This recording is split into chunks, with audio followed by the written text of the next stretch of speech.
Ready? And right at the last second when I called him again. Got me.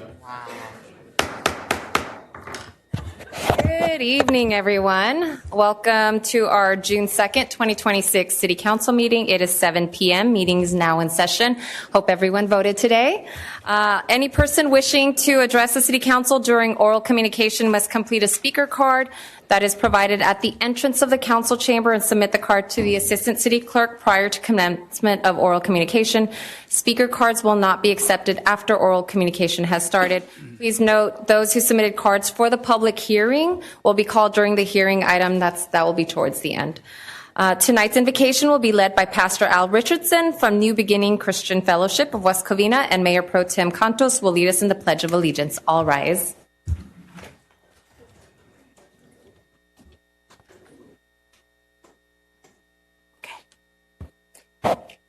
Thank you. Let's prepare our hearts and minds as we pray. Heavenly Father, we gather here to seek wisdom, reason, and compassion in the service of our city. May our decisions be guided by integrity, fairness, and the well-being of all residents. Help us to listen with patience, debate with respect, and act with courage. May our work here today strengthen the fabric of our community and move us toward a safer, healthier, and more just city for every neighbor and business owner. Thank you for this space to serve the public's good, and may we proceed with clarity and purpose. In Jesus' name, amen. Amen. Good evening, everyone. We ask that all hats be removed. Please stand and face the flag. Place your hand on your heart and repeat and follow my lead. I pledge allegiance to the flag of the United States of America and to the republic for which it stands, one nation, under God, indivisible, with liberty and justice for all. Roll call. Good evening, Mayor. Councilmember Gutierrez. Here. Councilman Wu. Here. Councilwoman Diaz. Here. Mayor Pro Tem Cantos. Here. Mayor Lopez Viado. Present. City Attorney, is there anything to be reported out of closed session? Nothing, Madam Mayor. Thank you. On to presentations.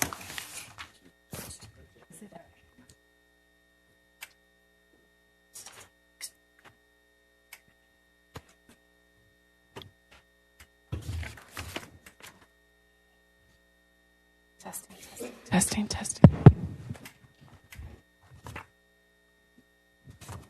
I'd like to invite Miss Nikki to the front.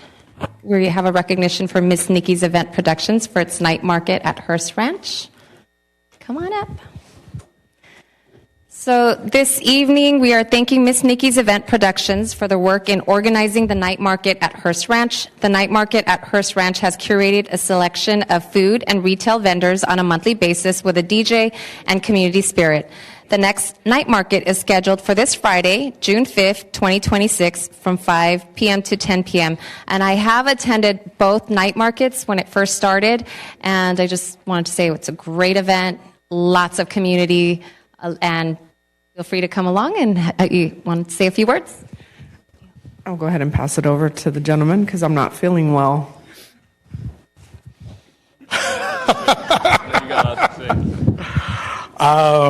Man, where to start? To make it quick. Honestly, I met Nikki and Mikey at the mayor's celebration dinner, I think. We sat down at a table and they started talking to me about, hey, you know, we do events and we're looking for a space. And I said, I think I just have the place. Showed them Hearst Ranch. This was back in December.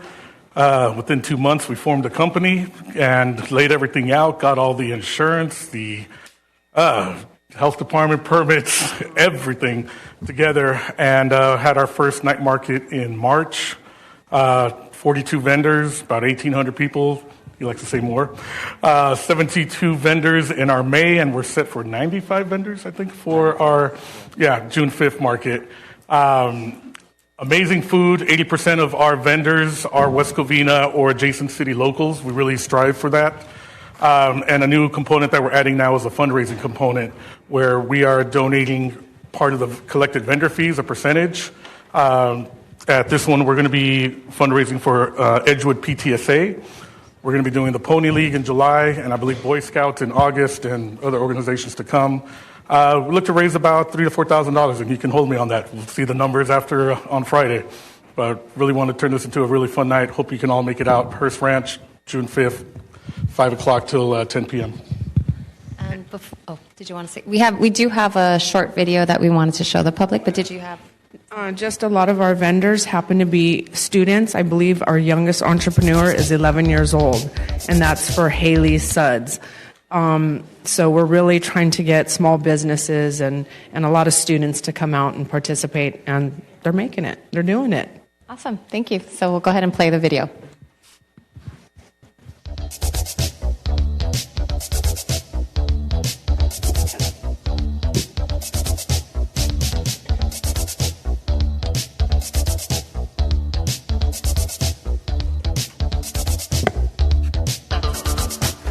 Just missed it. Haley Suds.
Thank you. So that was at Hearst Ranch. It's here in West Covina. I'm a board member for that location, so feel free to stop by. It's this Friday, and on behalf of the City of West Covina, we'd like to thank Miss Nikki's event production, celebrating night market at the Hearst Ranch. Hope you can all join along. Yes, please come out.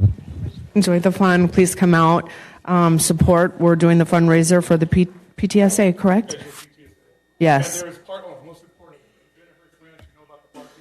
We have the church parking available, and since we have a nice fundraiser person, we are also going to do the Edgewood parking lot as well.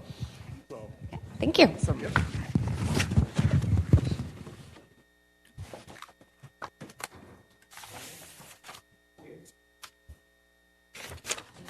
Thank you, Miss Nikki and team. Appreciate it. so much. Thank you.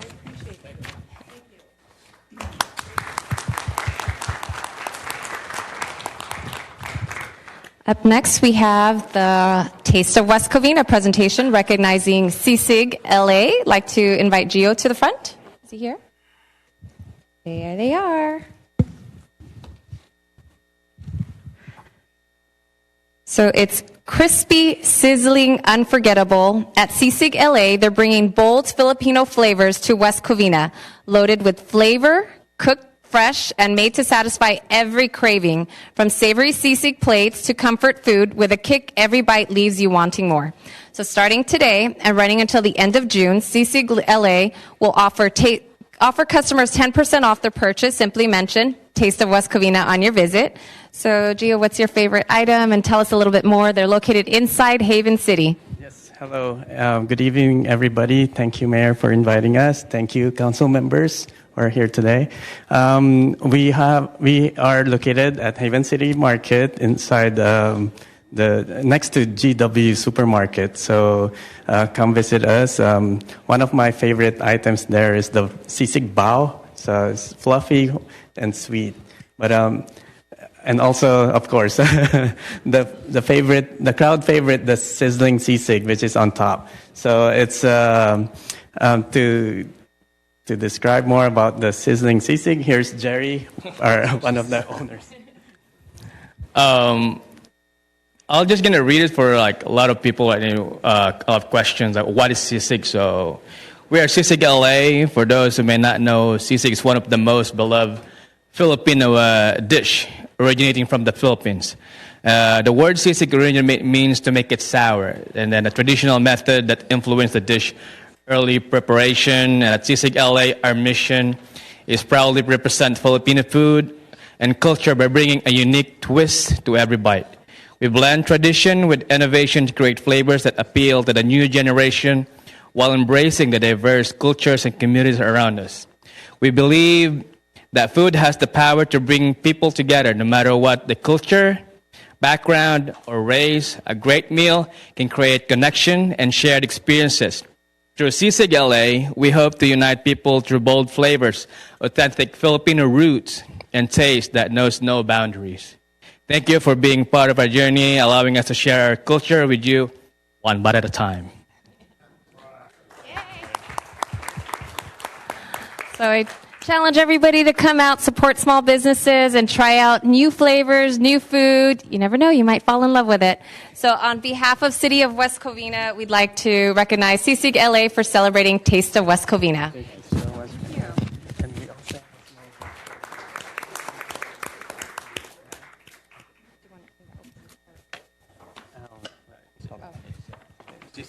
yeah, we have for mayor. I have a swag. And Sisig LA, thank you.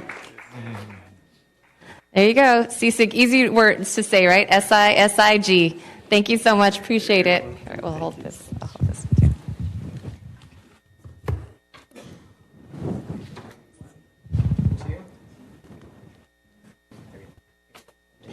thank you again so much. Thank you so much. Sorry, that was thank you. Here's the back part. Okay. Thank you.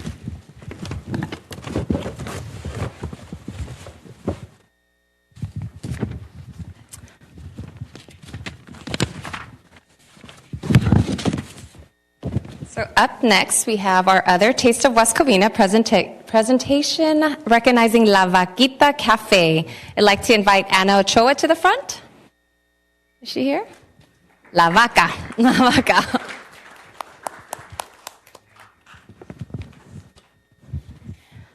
So visit the newest cafe in West Covina. At La Vaquita Cafe, every item is made to bring people together, bold flavors, fresh ingredients, and the kind of atmosphere that keeps you coming back. From your morning coffee to your favorite piece of pan dulce, they're serving West Covina with heart every single day. Come experience great coffee, delicious treats, and great company. I was at their grand opening. It was an amazing, cute, special event, and a fun fact is it's woman-owned and majority all women workers. So that was kind of nice to see. So we commend you for that. It's family-owned. And so for the month of June, La Vaquita Cafe will offer customers 15% off their order from Monday to Thursday with the purchase of a drink and pastry. So would you like to mention about anything or your favorite drink? Yes, hi, my name is Ana Ochoa, like the mayor said. And yes, my favorite drink is the strawberry matcha and the shaker espresso. It's really good. And to mention my favorite pastry, it's the filling conchitas. We have all sorts of conchas, croissants, and it's a really, really good, product that we have. And it's actually a 2-for-1 because Sisig and La Vaquita is right next to each other, so you can try both at the same time and enjoy both meals and dessert. So on behalf of City of West Covina, we'd like to recognize La Vaquita Cafe, celebrating Taste of West Covina. Come enjoy, try their coffees or drinks and everything, and support businesses, our local businesses. Thank you. Thank you.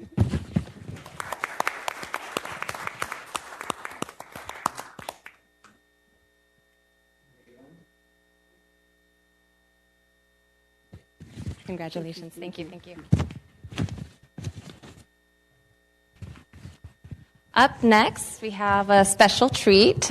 We have Valley Light. I'd like to invite Sage Newman and Ivan Campos to the front. They have a presentation.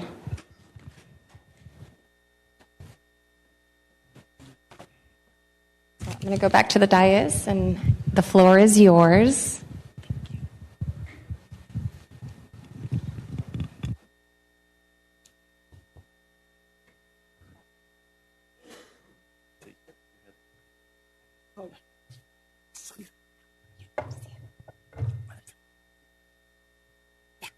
Do you want us to play it right now?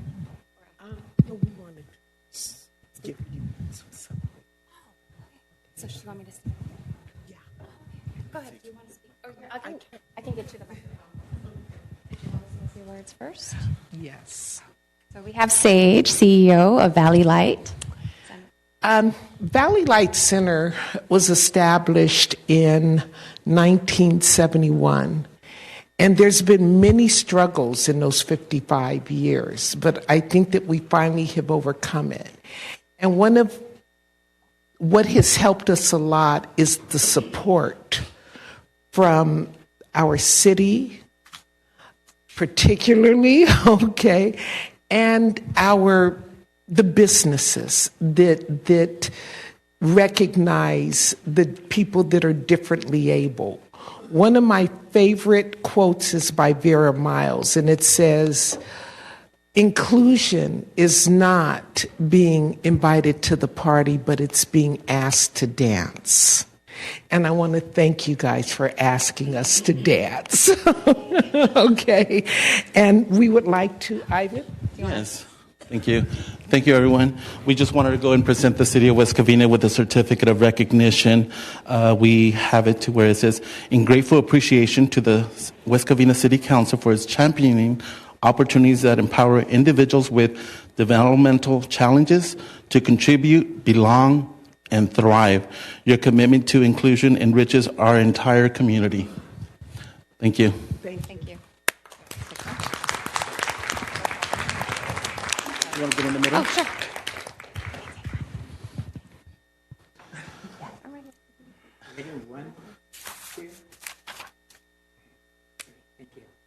Thank you. You want to take that? Or? Sure. Oh, I can bring it here. And now the whole community can see what West Covina is. Oh, did you want to say this? No. So, Valley Light Center for Social Justice, they do amazing work. We wanted to highlight them. As you know, they are our contract to clean our bus stops. They also have a thrift store here on Francisquito, so please support them, donate there. They do a lot of great work. They're an amazing company. They are also hiring. Do you want to mention that? No. Oh, okay. But before I steal the thunder or anything like that, they actually had a commercial which we're going to go ahead and air and show. And I just, wanted to thank them for On job training, workplace coaching, and skill development, Valley Light Center is building a more inclusive workforce by helping adults with developmental challenges gain real employment opportunities. I'm West Covina Mayor Lexi Lopez Villaro, and along with Councilmember Wu, we're proud to support Valley Light Center for social advancement. Your support helps open doors to meaningful work, independence, and brighter futures. Because if everyone can work, entire community will work better. Visit valleylightcenter.org for more information on how to become a participating employer. So as you can see, that is their shop right here on Francisquito. They actually have their other company, which you saw, and all of them are put to work, and they are accepting those to apply. And do you want Absolutely. We're looking for direct care workers, instructors, community team leaders. There is always room for advancement as we continue to grow. So we will train for full-time positions that may be available. We offer benefits, and that's a big thing today. And they hire all abled. Everybody. All inclusive. So Why don't you come with us and dance? Oh, want to get the address on Francisquito? Go ahead. The address is 1222 West Francisquito. Is right where the Northgate Shopping Center is. There's actually a phone number on the commercial. Should you have any further questions or need additional information, please call that number, leave your name and information, and I will get back to you as soon as possible. Yes, again, the address to our corporate office, we're located in Azusa, which is 109 West 6th Street, Azusa, California, 91702. So thank you for asking that. And when you donate, it comes back to the community. And so did you want to? Oh, can I say that? One more thing. Oh, okay. If you have furniture or clothing, anything that needs to be donated. I know that sometimes if you're moving or relocating that it's hard to get rid of the furniture. We will pick up. It's tax deductible too. Yes. It's tax deductible. And we all have like Salvation Army, Goodwill here, but we also have this. And as you can see, it comes back to the community. So please support them, donate, help, assist. And if you know anybody who wants to apply, come and speak to them and go from there. Our clients are working. Our clients that are working there, they're learning they're learning customer service, tagging prices, inventory, stocking and inventory. And then what we do is once we train them in those areas, we actually find them outside employment. So your donations are going towards a really good cause. Thank you so much, and thank you for sharing with it. Thank you, appreciate it. Thank you.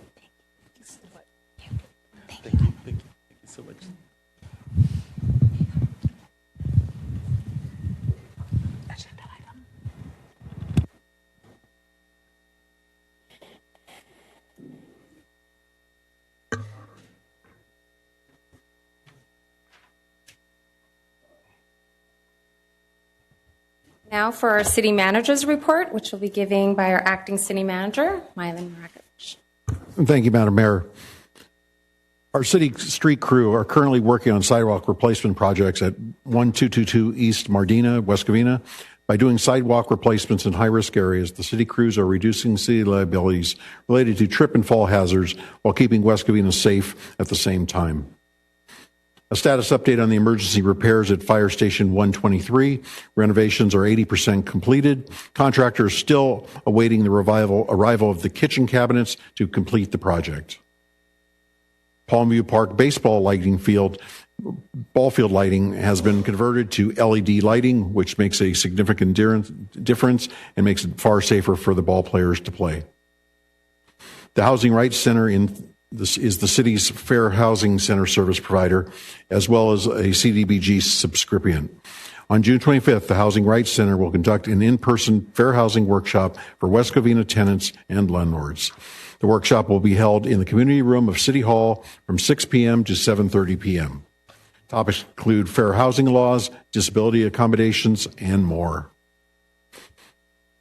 The city is preparing a local hazard mitigation plan, which is a FEMA-required strategic document that identifies natural hazards and develops strategies to reduce risk to life and property. Plan acts as a guide for decision makers to lower disaster costs, improve safety, and ensure eligibility for federal grants. Public input is an important component of the plan preparation.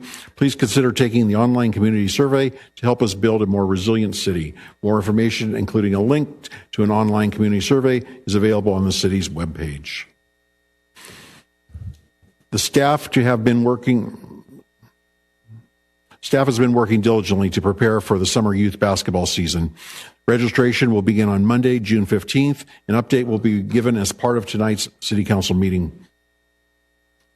On Tuesday, May 5th, the Cortez Park Community Center and Senior Center came alive with a festive energy as 200 seniors gathered to celebrate Cinco de Mayo together. The event featured a live tamborazo band that filled the room with upbeat music, prompting joyful dancing and big smiles all around. Colorful decor, delicious food, and lively cultural festivities created a warm and welcoming atmosphere. Seniors connected with friends and enjoyed the vibrant entertainment and embraced the spirit of the holiday, making it a memorable afternoon of culture, laughter, and community. On Friday, May 8th, the Cortez Park Community Senior Center hosted a lively Mother's Day celebration for 200 seniors. Every mother was honored with a rose, and the DJ kept the energy high as everybody enjoyed a delicious meal and danced the afternoon away. It was a joyful, music-filled event that honored the incredible mothers in our community. On Saturday, May 9th, the Suburban Water Systems hosted a landscape class at Cortez Park Community Center Senior Center for West Covina residents. Attendees learned about sun-tolerant plants and efficient irrigation systems designed to help and conserve water and maintain healthy yards. Thank you to Suburban Water for these systems. On Friday, May 29th, the Cortez Park Community and Senior Center lit up as 150 seniors came together for a glowing Sadie Hawkins dance with a vibrant neon theme. The room radiated with bright colors, black-light decorations, and excited chatter as participants arrived dressed in their best glow-in-the-dark outfits. Acme Time Machine took the stage with an energizing performance that hit everyone out on the dance floor. Laughter, dancing, and shimmering neon accessories filled the space, creating a lively and unforgettable atmosphere. The seniors had an incredible time lighting up the night, making this glow-themed celebration a huge hit and a memorable evening, movement, and community spirits.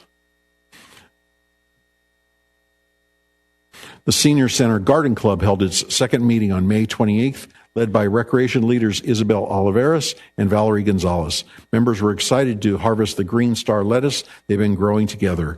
With their first crop of success, the club is now preparing to plant romaine and continue exploring the hydroponic gardening system. The garden continues to bring hands-on fun and fresh learning to every senior involved. Community Services Department hosted a paper shredding event at Cortez Park Community Center on May 23rd. Residents brought paper to the securely shredded site.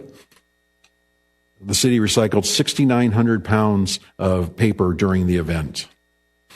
The first annual Electric Boba and Night Market Boba Festival and Night Market was held on Saturday, May 30th, 2026, from 4 to 9 p.m. in the City Hall parking lot. The event featured the live entertainment, food booths, carnival attractions, DJs, vendors, and of course, a lot of boba. On Saturday, May 23rd and Sunday, May 24th, the West Covina Sportsplex hosted the USSSA baseball tournament. The Sportsplex welcomed 40 teams and over 2,000 spectators. One-day tournament, the Sportsplex collected $16,000 in admission fees and $9,000 in rental fees. Thank you to USSSA for partnering with the West Covina Sportsplex. The Cameron Community Center was invited to the Cameron Elementary Center School Carnival on Friday, May 29th from 3 to 5 p.m., where citywide services, classes, and programs were showcased to the community.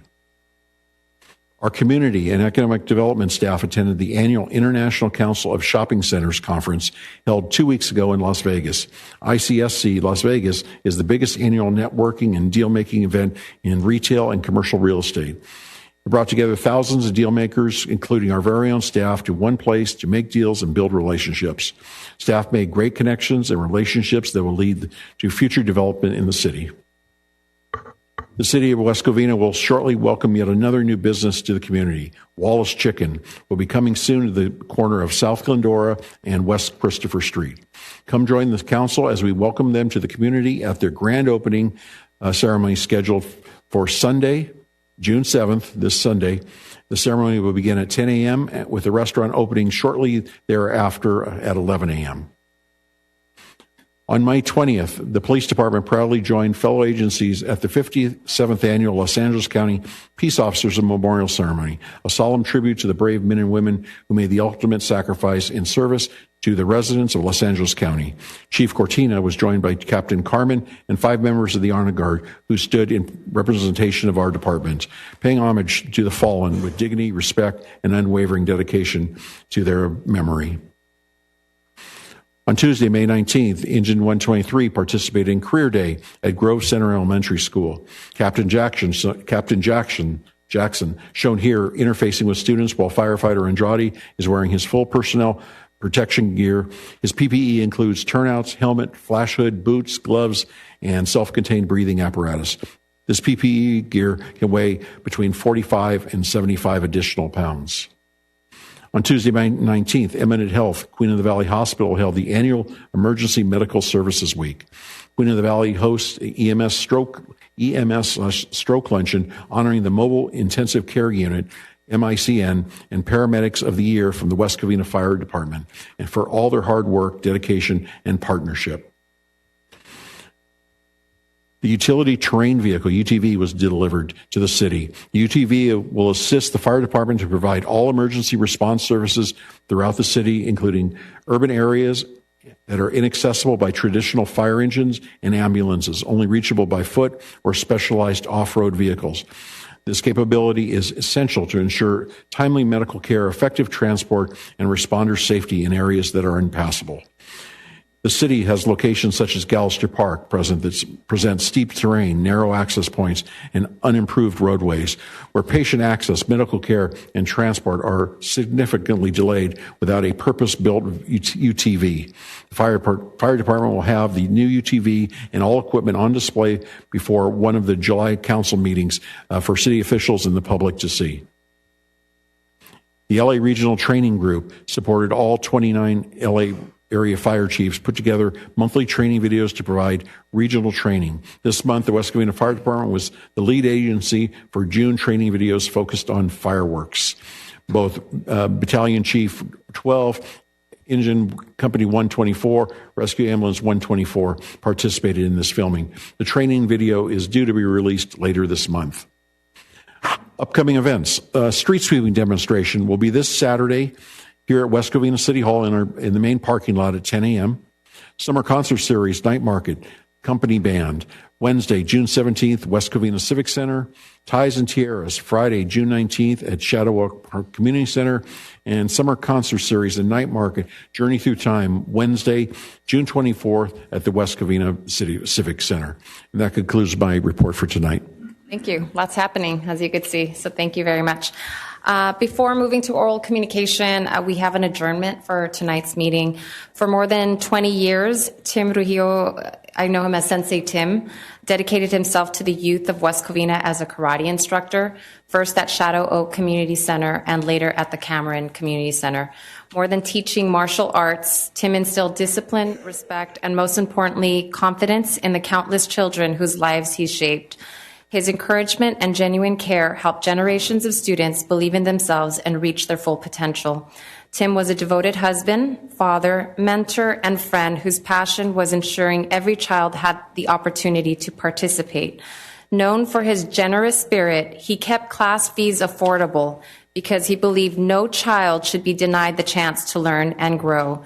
4 of us council went to his celebration of life, and he was well loved. All his black students were the black belt students were there, and we just wanted to, thank for everything that he has given to this community. He leaves behind his wife and children. The youngest one is 7 years old, 7 and 9, and it was heartbreaking. He took over this karate program. Everybody knows him as the karate person. So I know last meeting they mentioned about the karate. On May 5th, Tim lost his battle with cancer, but his legacy lives on through thousands of students and families he inspired. His impact on the West Covina community will be remembered for generations to come. My children had the privilege of learning from him, as well as many countless hundreds of children and families as well. So may he continue to rest in peace. We'll now move to oral communication. I just wanted to mention comments are limited to 3 minutes per speaker unless modified by the presiding officer or the city council. Requests to speak on agenda items will be heard prior to requests to speak on non-agenda items. Members of the public may not engage in behavior that is disruptive to the orderly conduct of the meeting, including but not limited to speaking off topic, speaking beyond the speaker's allotted time limit, making slanderous or profane remarks, or using loud, threatening, or abusive language which disrupts, disturbs, impedes, and renders infeasible the orderly conduct of the meeting. Members of the public may not threaten any person with physical harm or act in a manner that may reasonably be interpreted as imminent threat of physical harm. So when you hear your name being called, the timer will start. The timer will start when your name is called. Lisa, how many speakers do we have?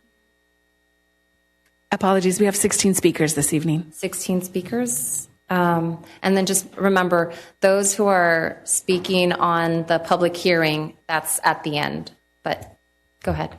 Our first speaker is John Shoemaker, followed by Sherry Borrellian, followed by Angie Gillingham.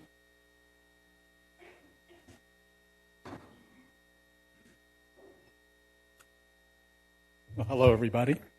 Quick item, make it nice and simple on the city manager. I know we've had some disagreements in the past, but I wish you well, assuming everything goes through tonight from that standpoint, because if you do a good job, it means the city has benefited from it. I also want to apologize because I understand that I may have upset or insulted your family with some of my comments or made them uncomfortable. And I just want them to know that I look at you as two different people. And anything I've said was not meant or implied to say anything about you on a personal level, from that standpoint. So I just want to make sure that that's clear, because the last thing I want is to upset family members, because that's not the intent of my criticism from that standpoint. Now, if it upsets the consul or upsets people who in their official duties, I don't care. But, I'm not going to attack family or things like that. So I just want to let you know that, again, congratulations. I hope you do well, because you do well, the city does well, from that standpoint. And I know you have a crew here that can be difficult to work with at times. So, but I do wish you good luck from that standpoint. And again, if I've said anything that upsets your family, I apologize for that, because that's not the intent, because it's not an attack on you as a human being from that standpoint. So just so everybody knows, I'm not going to necessarily stop, but I will compliment you when you do things appropriately. All right? Thank you. I never see you so nice, John. Next speaker. Sherry Baroyan, followed by Angie Gillingham, followed by Josh Murray.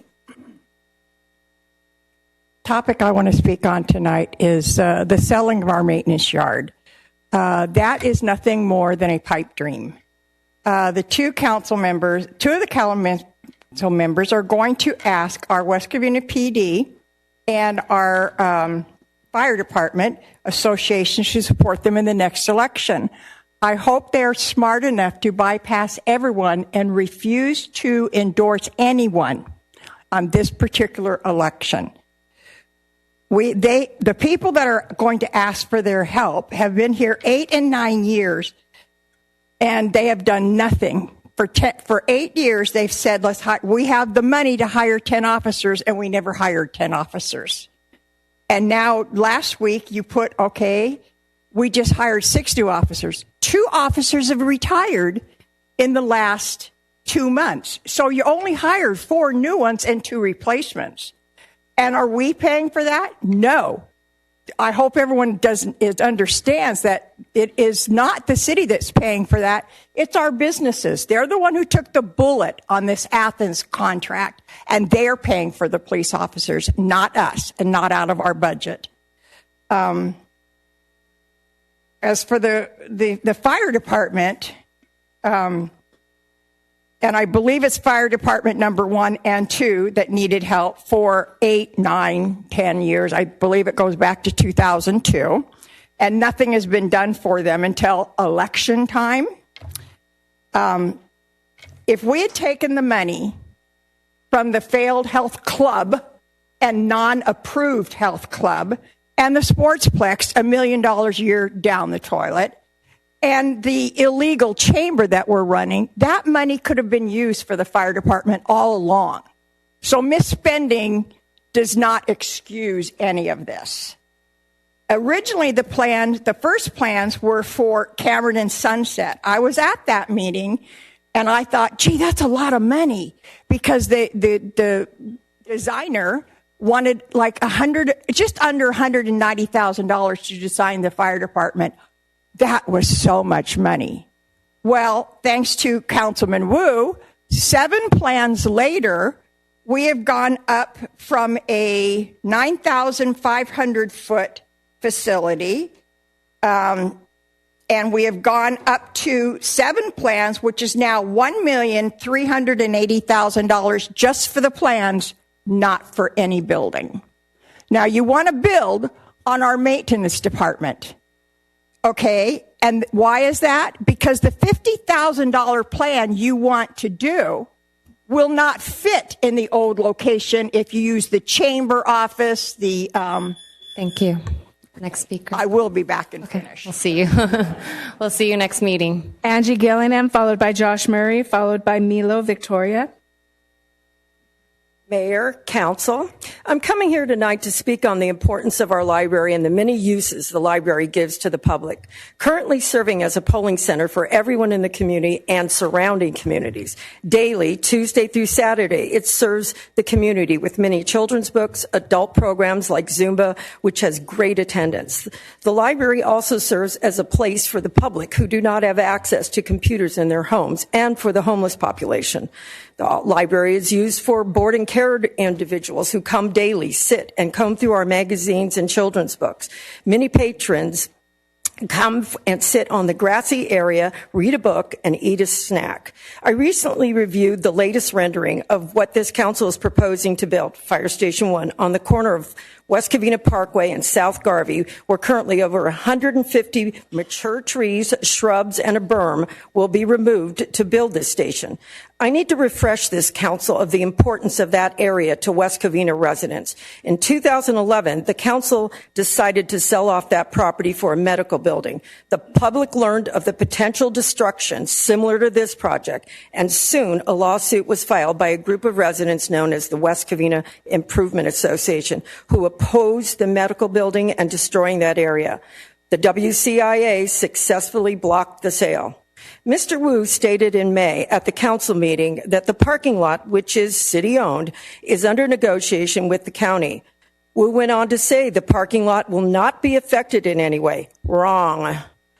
After printing out the latest rendering of the proposed building and parking for the fire station, the west parking lot will be left with one row of parking closest to the library. We will be greatly impacted by the development along with destroying the surrounding area. The last contract, the county last contract for parking lapsed in 2024. I now understand no negotiations have been resolved.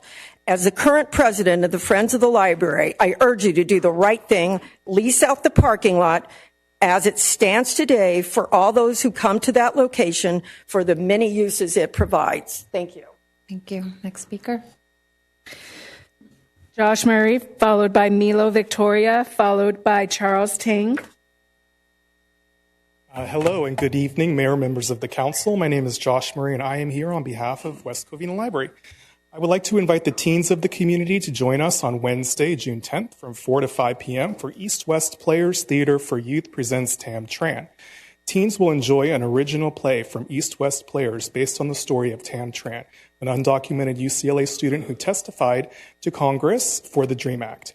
Attendance is limited and registrations available on our website, lacountylibrary.org. On Thursday, June 11th, from 10:15 to 11 a.m., children ages 0 to 5 and their parent or caregiver are invited to join Miss Kim for an interactive music program where they will enjoy a delightful, enriching music experience that nurtures children's growth and development. And I thank you for your time. Thank you. Milo Victoria, followed by Charles Ting, followed by Elsie Messman.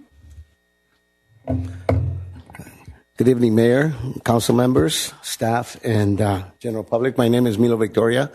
I live at 1542 South Grenoble and have been there since 1983. Absolutely love living in West Covina. It's been 40-some years, and it's a great city.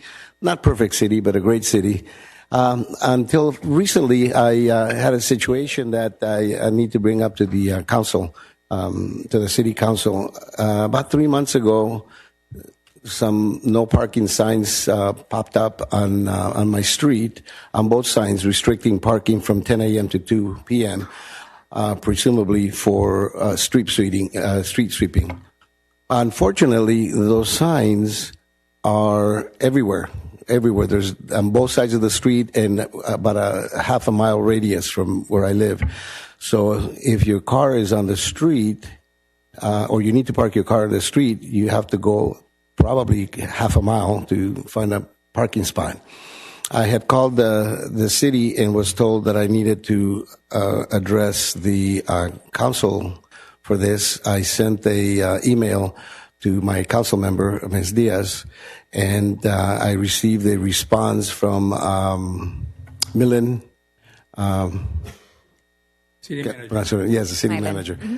Anyway, a very long email explaining why all this is being done, but really there wasn't much substance, basically saying, you kind of stuck with it. And so I'm here appealing to the city council to take a look at that. Where I live, there are numerous families that have multiple vehicles. They have kids that drive. They work during the day. And so ideally, you would think that you can do one side of the street one day and the other side a different day. I mean, put yourself in our shoes, you know. I'm fortunate I work from home, so I can, you know, move around, but some of the families can't. Anyway, if you would please take a look at that, I would really appreciate it. Thank you so much for your attention. Thank you. Charles Tang, followed by Elsie Messman, followed by Jerry Patras.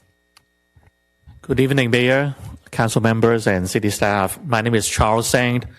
I'm a resident on Peggy Court in West Covina, Sector 4, so-called. By coincidence, the issues that I want to bring up is similar to the previous speakers. I've been a resident since 1992 in the neighborhood.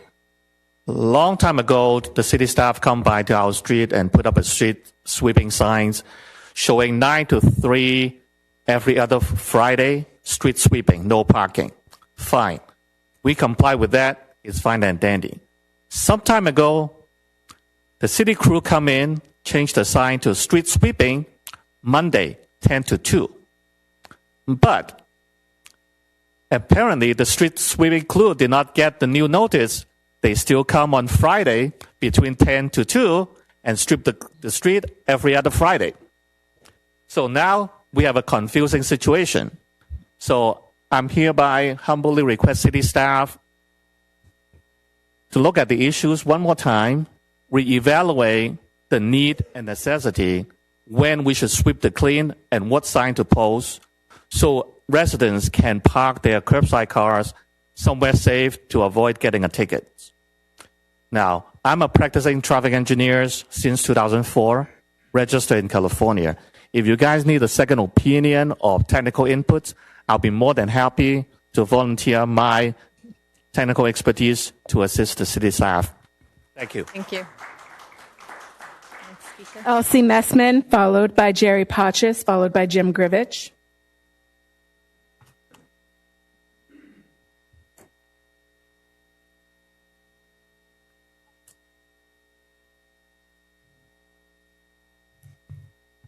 Good evening. My name is Elsie Messman. And when I spoke at the last meeting, I stated that permit was required for artificial turf, costing about $650 plus tax. Well, this was in April. Effective May 1st, artificial turf is costing $370.64. Councilman Cantos meeting, the acting city manager stated someone in the city bought turf and left it on the yard. Why didn't code enforcement give the ticket to the homeowner and not enforce the fee on every resident that wants turf? This is the city doing the same thing as street sweeping. One incident, everybody gets penalized.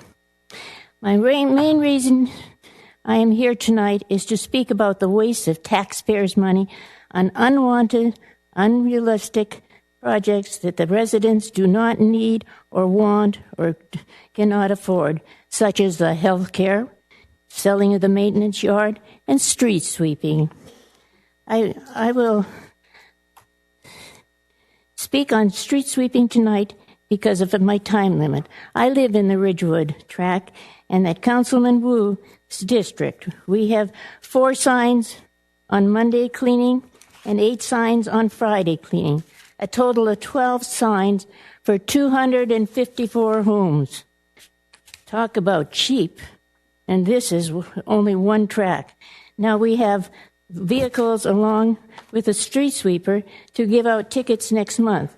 Meeting and looking at a computer is a waste of time because you never listen to us anyway. The cost of new vehicles, gas, salary, and benefits for code enforcement, plus weekly cleaning. Where is that money going to come from? The acting city manager is a yes person hired by the council with no degree. He said he was an experienced code enforcement officer. Does it look like it? Not to me, it doesn't. People need a place to park, and where are they supposed to park? There are signs that says no parking anytime. Then we have another sign on the next post saying no parking, street sweeping. What does no parking mean? This is a 2-year mess and millions of dollars wasted.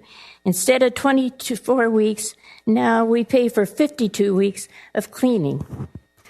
It's common sense, it's no common sense, and no degree. No good end. Thank you. Next speaker. Jerry Patches, followed by Jim Grivich, followed by Colleen Rosati.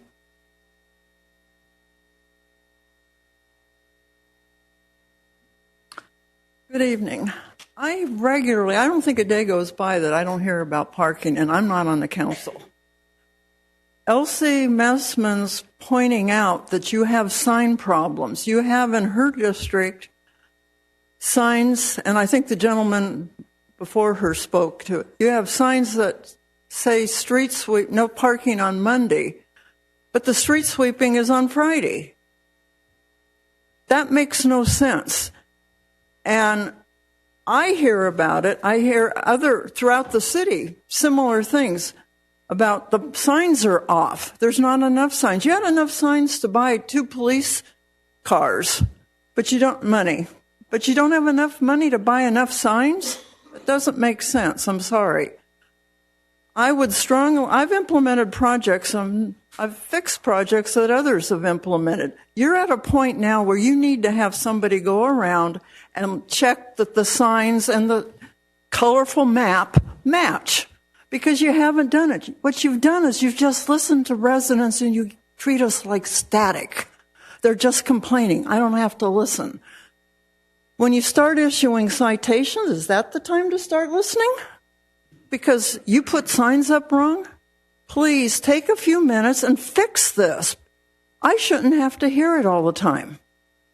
I'm not in a place to fix it. You are. You are. You are. You are. And you are. Please fix it. Thank you.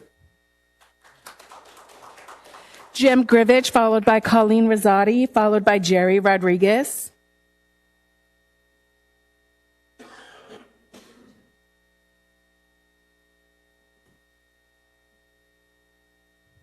I am here to speak to agenda item number 5, which is an agreement with a company called On Duty Health for a fire department wellness program. I'm going to ask you to table this item. There are 2 major flaws with it. But first I want to talk about, I actually would like something done by the city to improve fire department attendance.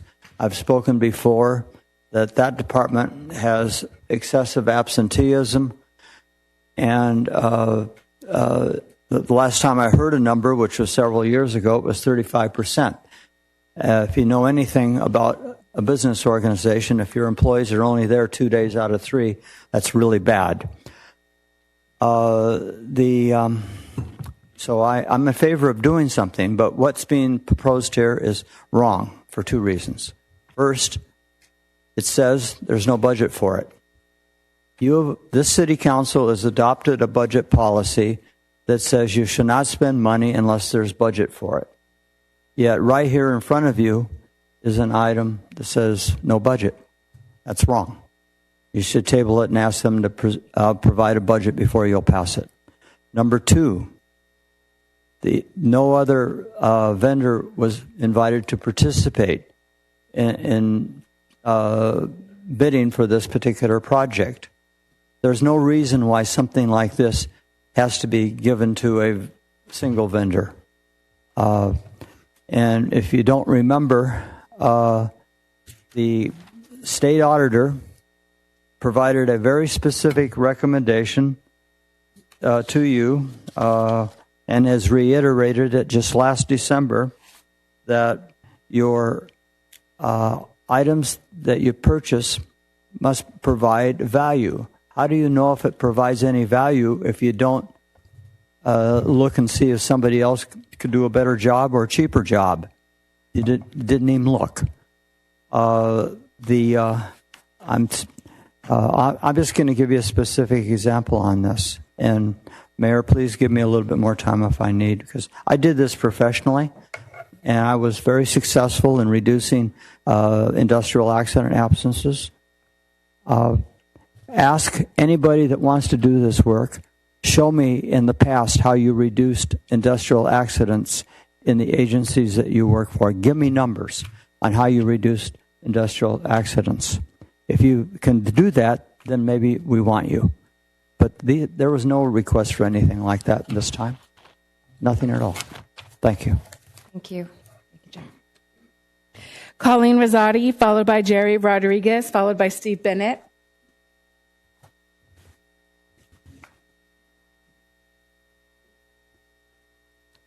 Good evening, Colleen Rosati, City Treasurer and President of West Covina Beautiful. I'm here this evening to speak on Arbor Day that took place in April. I want to commend Mike Cressup and his outstanding Public Works Department. They turned a beautiful park out of the Gallister Wilderness Park. It was amazing. We were there probably 3 or 4 times before the event, and we were amazed at what we saw. And also kudos to Susie Perez and her team. They were so helpful in making sure that this event went off flawless. I'd like to recognize and bring forward an issue that's been going on probably for about 6 years. I don't know if you're aware of it, and I will be more than happy to send you pictures, Mayor, when I'm done speaking. We have a bronze tree, West Covina Beautiful, and it's about 47 years old, give or take. And on that tree, it used to be outside, let me rephrase this, it used to be outside council chambers on the wall. On the tree are leaves of folks that have been community leaders here in West Covina for decades.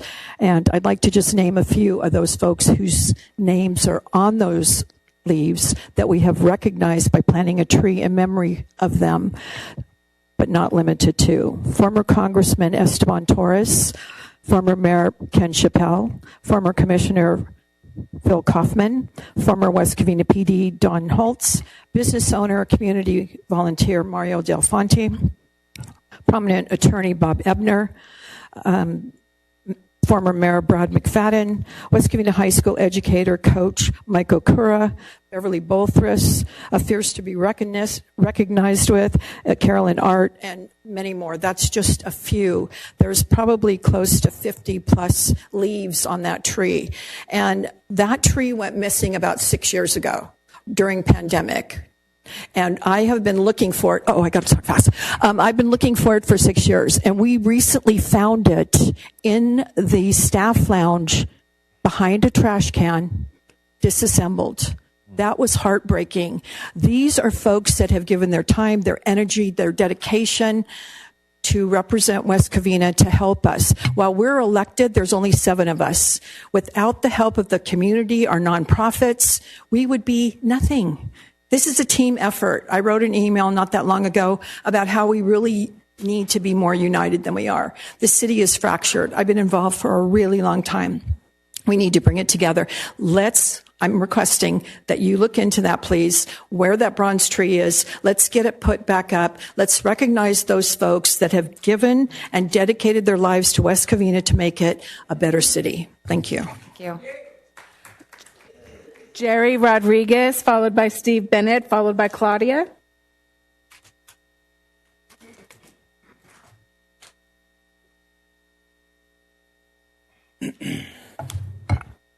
Good evening, council members, mayor, and staff.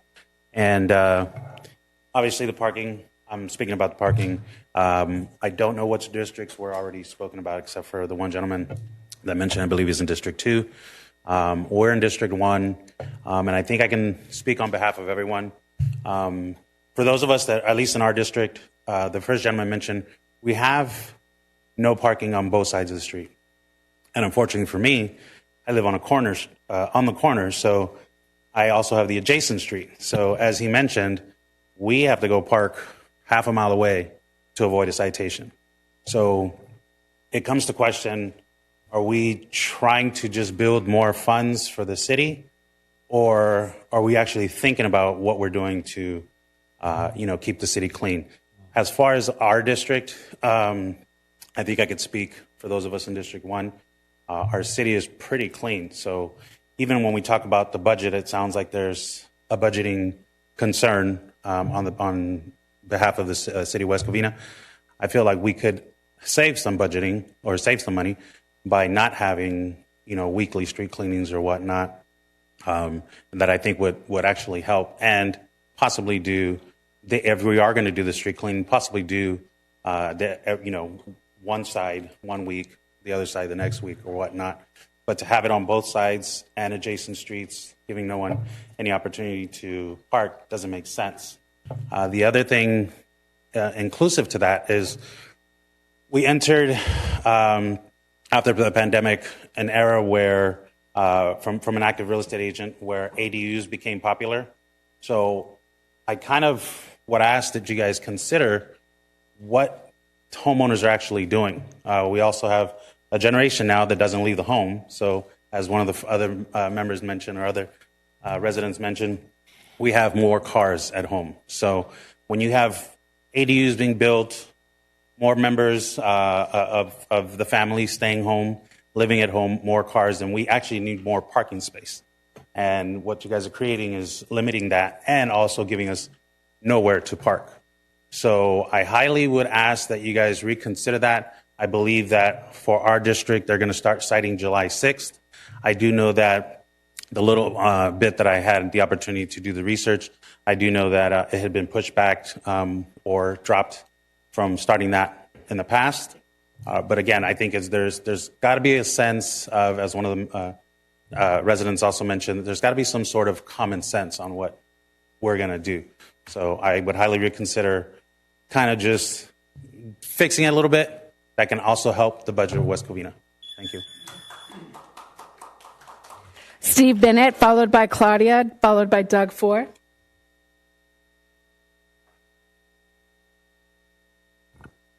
Happy Groundhog's Day, Council.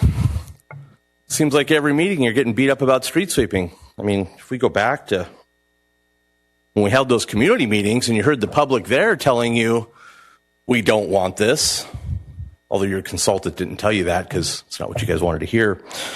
And then you implement the sign program and everyone pushes back, start calling council, emailing council. Oh, we're going to reevaluate. We're going to look into this. We're going to fix it. Comes before the council in May, and you have an opportunity to fix it. But no, let's not do that. 2 council members tried to fix it. 3 of you, Councilperson Diaz, Councilman Wu, Mayor Lopez Viado, voted, let's move forward with this. Residents want this. Really? Tell me. Tony, you say you get emails from residents who want it. I promise you get more emails from those that don't. You just have to read them and acknowledge them. That's why it's Groundhog's Day, because just the last meeting, we had people talking against this. And the meeting before that. We don't have Puxatawny Phil. We've got West Covina Woo. And guess what? He came out and saw a shadow, and he said, more tickets. That's what we've got. We have that. But you have residents that have issues with parking. Something I've been telling you guys for a long time. And while 4 of you actually do look at me and engage me, I know one of you doesn't pay much attention. That's okay. She can hear me. The issue is this. People need to be able to park near their houses. You've got people that have handicap situations. You've got home health care. You have stay-at-home students. You have adult children. The situation where people live at home is completely different. You've got ADUs, the gentleman just talked about. The state requires us to allow ADUs by right. I know the housing rules. They don't require off-street parking. But what do you guys do? Let's fight back and make sure that they can't park. Guys, this isn't a budget issue. Well, it is because you want the revenue. The simple answer is you don't have to do a restriction. Guess what? That costs you $0. But you chose not to do that. Councilman Contos tried to bring that up. Councilman Gutierrez tried to defend it and say, hey, you know what? We have residents that have problems. 3 of you didn't listen. Let's ticket cars. We need clean streets. 90% of the city is clean. 7% already had no parking for street sweeping. You could have done it on 3% of the streets. But instead of doing a real study It's let's pass this and see what we need to fix after the fact. Who's running this? Bugs Bunny? Seriously. Let's act like adults and do this the right way. Do an actual analysis. That's how you run government.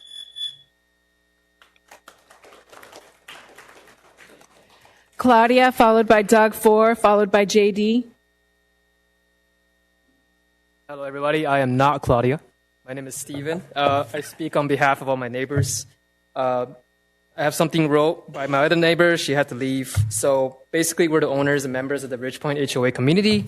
We're writing to you today to let you be aware of a situation. So we have this common area. There's a pool, there's a tennis court, and there's some grasslands. Apparently, at some point, the property tax on this land were not paid for several years, I believe since 2018.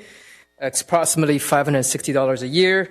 Because of that non-payment, the county sold this land at a tax auction on December 15th, 2023 for only $260,600, a tiny fraction of its true value. The buyer was an opportunist.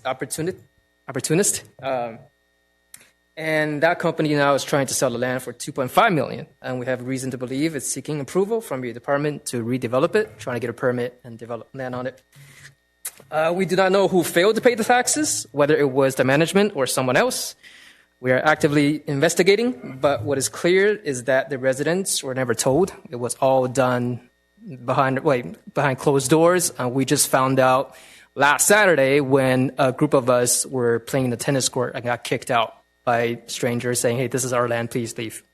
We never received the notice. We never had a chance to pay back the taxes or defend our community land.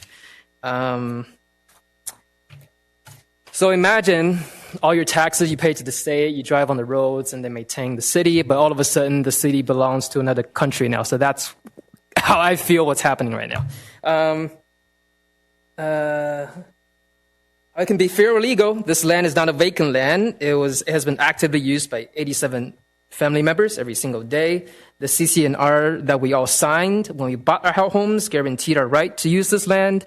That right does not disappear just because the tax bill went unpaid, especially when we were never given a chance to pay it. Our request is to place a hold on all permit applications. Do not approve any redevelopment, demolition, grading, or construction permits for this property until the title dispute is resolved by a court. Require the applicant to post a bond or provide proof of clear title before any application is processed. This is not a legal dispute over property lines. This is about a community that is fighting to keep its soul. Our families are devastated. Our children are asking why they can't no longer go in the swimming pool. Our seniors are asking why their garden is locked. We pay our HOA fees. We follow the rules. We have done nothing wrong. And yet, without any notice to us, our community's heart has been sold away for a fraction of its value. Thank you. Doug Ford, followed by JD, followed by Mario Sobavaro. Hi, guys. Doug Ford. I have businesses in District 3. I live in District 5. And I just want to thank Ms. Diaz for coming today to the Downtown Historic Business District meeting. Her collaboration with us is great, and thank you very much for coming. We appreciate that.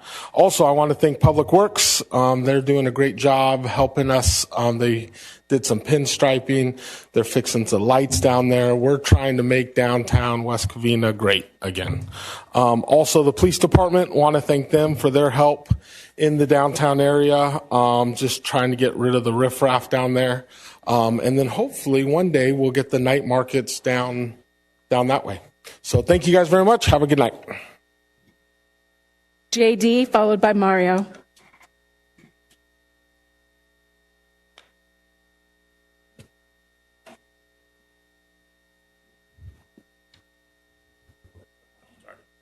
Good evening. I'll be real quick.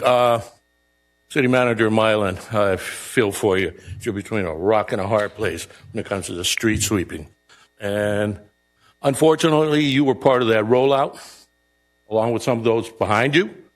But the buck doesn't stop there. It stops with you folks. Maybe with the exception of Mr. Gutierrez, I don't believe you're on council when this first came forward. But the rest of you were, and you really didn't listen to the residents. You have a fire station that was infested with rats, asbestos, and cockroaches, and you did the right thing. You brought forward the finances to remediate that problem. When are you going to correct the issue with the signage? That's the problem. It isn't so much street sweeping, because not everyone, and there was only a handful of residents that attended those community meetings. Your mother, may I, Mr. Cantos? Not all of them were against street sweeping. Many thought it was a good idea. Unfortunately, what they also walked away with, that it was more taxation by citation. That was the focus. It was, no, we're not going to do opposite street cleaning. And that made no sense, because at every meeting, the residents asked, where are we going to park? And that was echoed right outside of this chamber. You were present, Ms. Diaz. You were present, Mr. Councilman Cantos, where the contractor unequivocally told the few residents that attended that meeting, along with you two, we're not going to let council know your recommendations. It's not going to go forward. On the night that it was approved, Mr. Councilman Wu, you asked Nationwide, would it cost us more? Which was affirmatively, it was affirmed. And you went against the residents' wishes, which was to provide some alternative parking. Here we are tonight with the exact same problem. So my question again is, when will the council take measures to correct this problem with the signage? There's no reason you should start giving citations unless you have the signage corrected. And if not, and citations are giving, I hope that they're waived. Thank you. Mario Sobavario.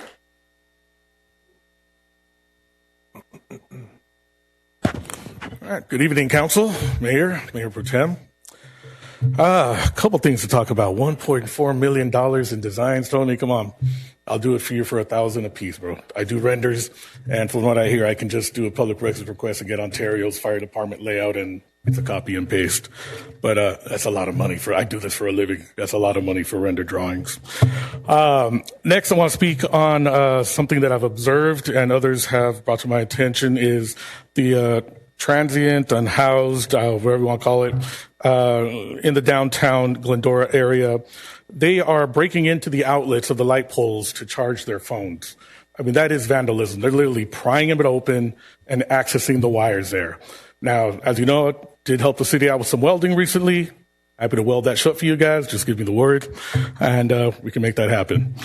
Next, Gallister Park Nature Center. You know, Rotary was working on that, getting that restored. It's done, ready. I believe Youth Science Center is interested in utilizing the building, so let's get it populated. Let's get that area activated again.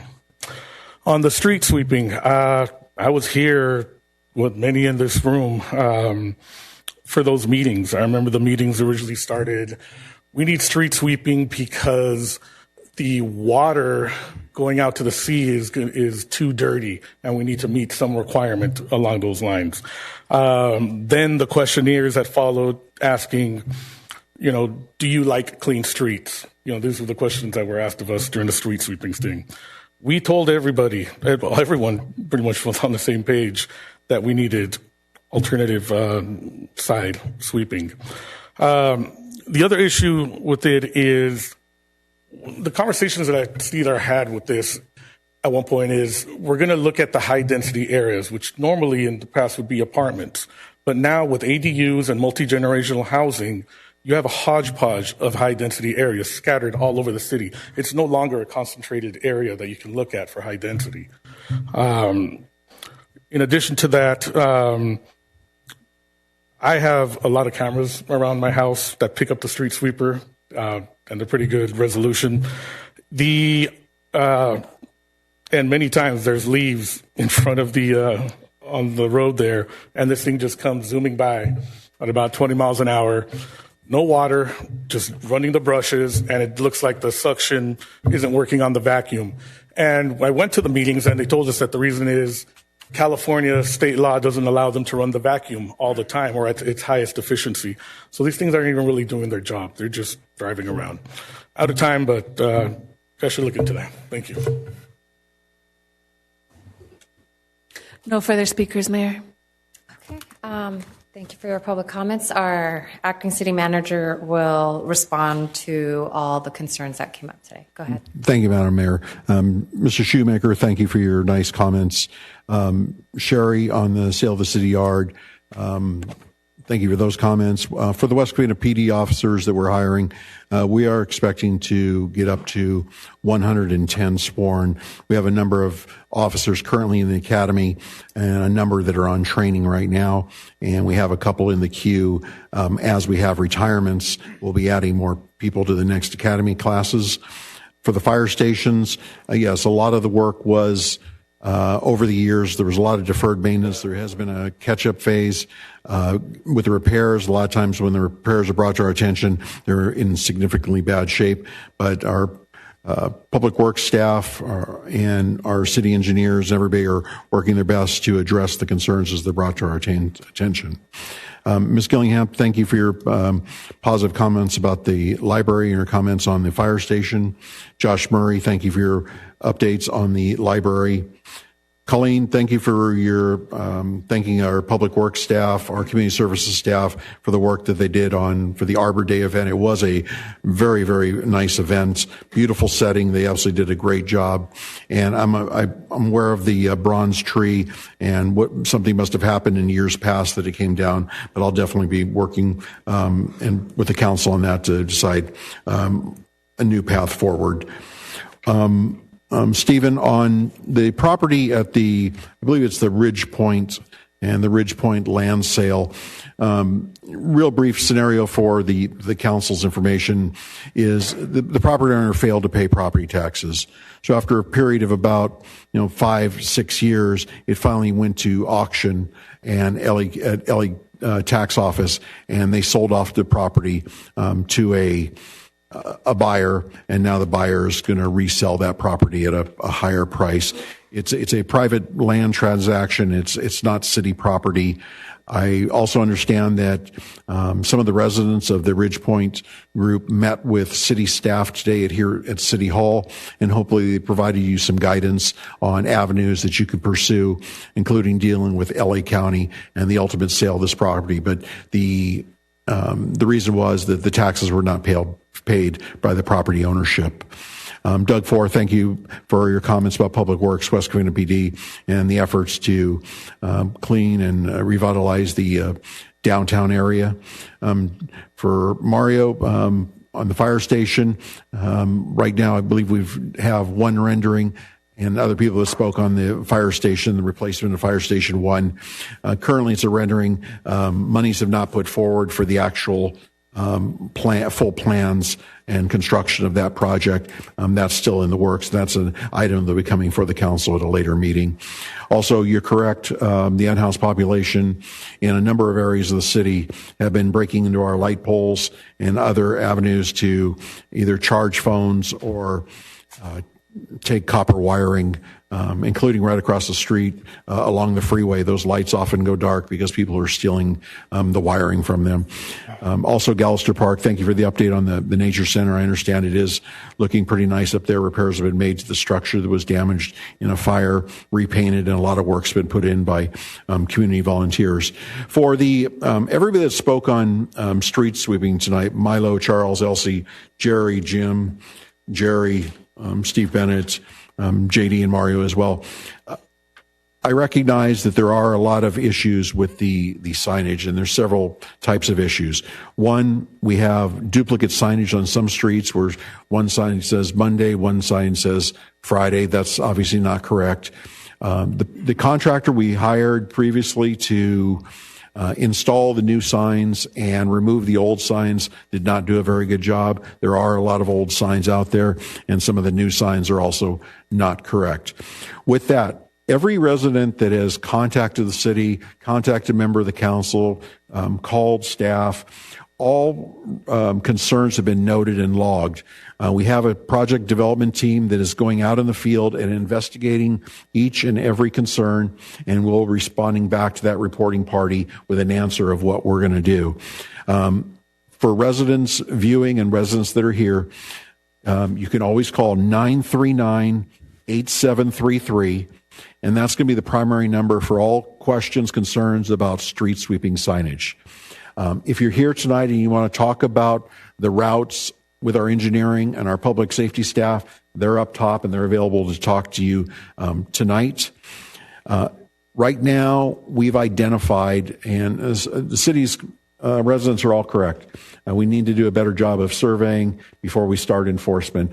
I can tell you that through our public safety staff driving the streets, obviously daily, following the sweeper, making note of signage that's correct, incorrect, lack of signage, too much signage is being done.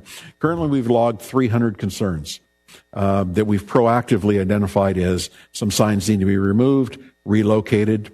Also for everybody in the community, again, the intent of the program is to clean our city streets. Once the street sweeper has passed and the enforcement officer has passed in front of your property, you are free to repark your cars. That's a similar process that's used in many other cities.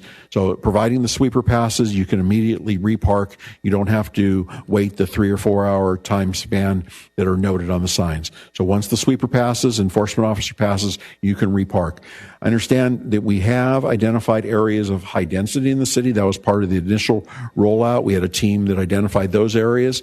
Some of those areas are posted correctly. Some of them are not. We're fixing those. Other areas of unique concern brought to our attention, whether it be someone does not have a driveway, there's more houses in a small area, higher density, where it's not necessarily an apartment complex, but it's multi-unit housing that makes parking very limited. Those are also issues that are going to be addressed. As I previously noted, we're also not going to be doing sweeping or doing enforcement during pickup or drop-off times at the schools, and those signs will also be adjusted. JD, you're correct. It is a work in process, and it's kind of a rock and a hard place at times, but I can tell you that city staff is doing everything possibly can to address community concerns. Tickets will not be issued until we've addressed and at least investigated each and every concern brought to our attention. So again, I encourage the community. You can email the city at permits@westcovina.org, or you can call 626-939-8733. And a member city staff will investigate and we'll get back to you with their determination and hopefully a resolution to your concern. And that concludes my responses for tonight. Councilman Wu?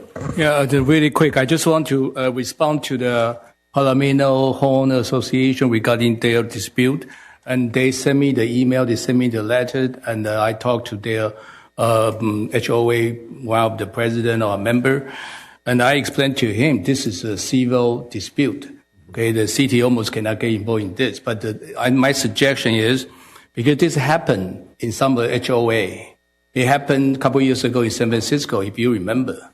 Okay, let's say San Francisco HOA, and the same problem too, they have their street has been sold to the so-called, they didn't pay the property tax for 5 years, so the power to sell, the county, okay, they sell it to the public, and some vouchers are flying around, and they will buy the land very cheap, like $20,000, $30,000, because a lot of seniors, they didn't pay their property tax for 5 years, and the county can do the power to sell and sell the property. So just to let you know, the only thing you guys can do right now, you guys just have to hire an attorney.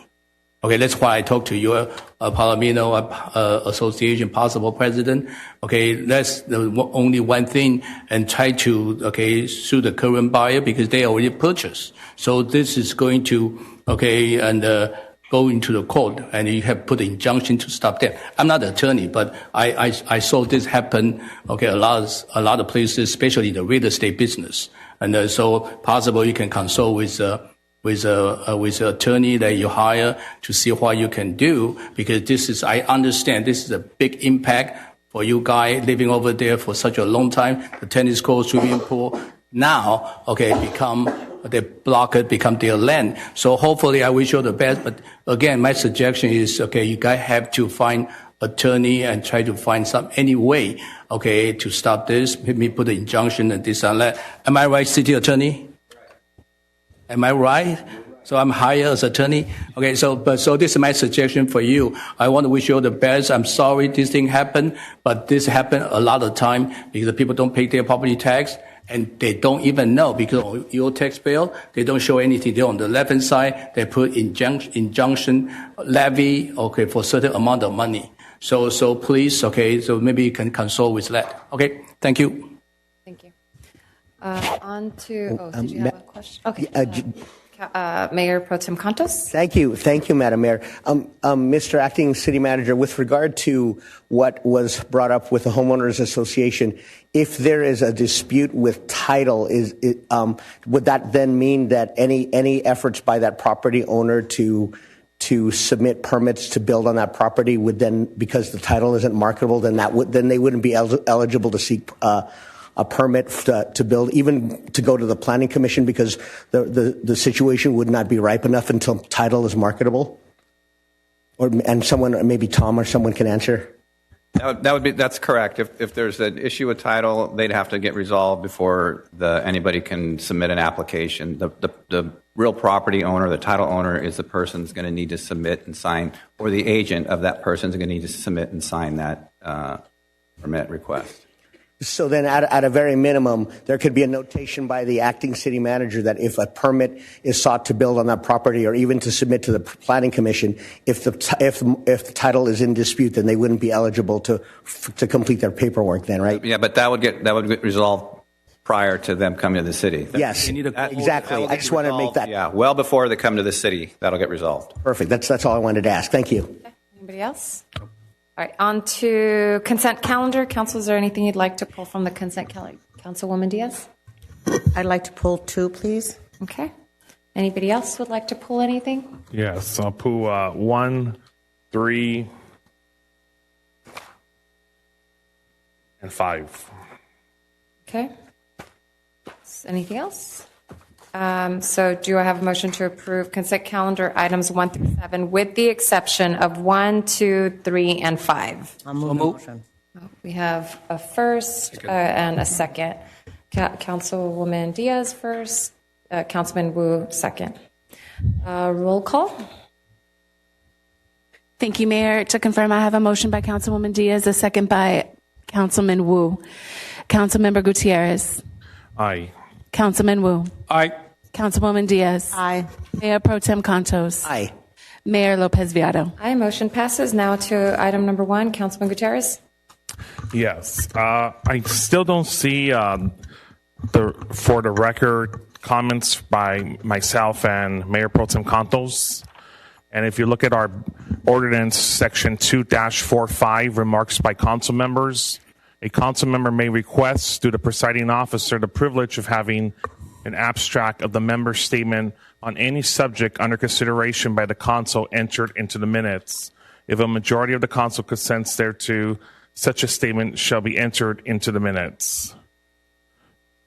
And so I specifically said for the record, and there was no objection. And I believe Mayor Pro Tem Contos also stated for the record, and there was no objection.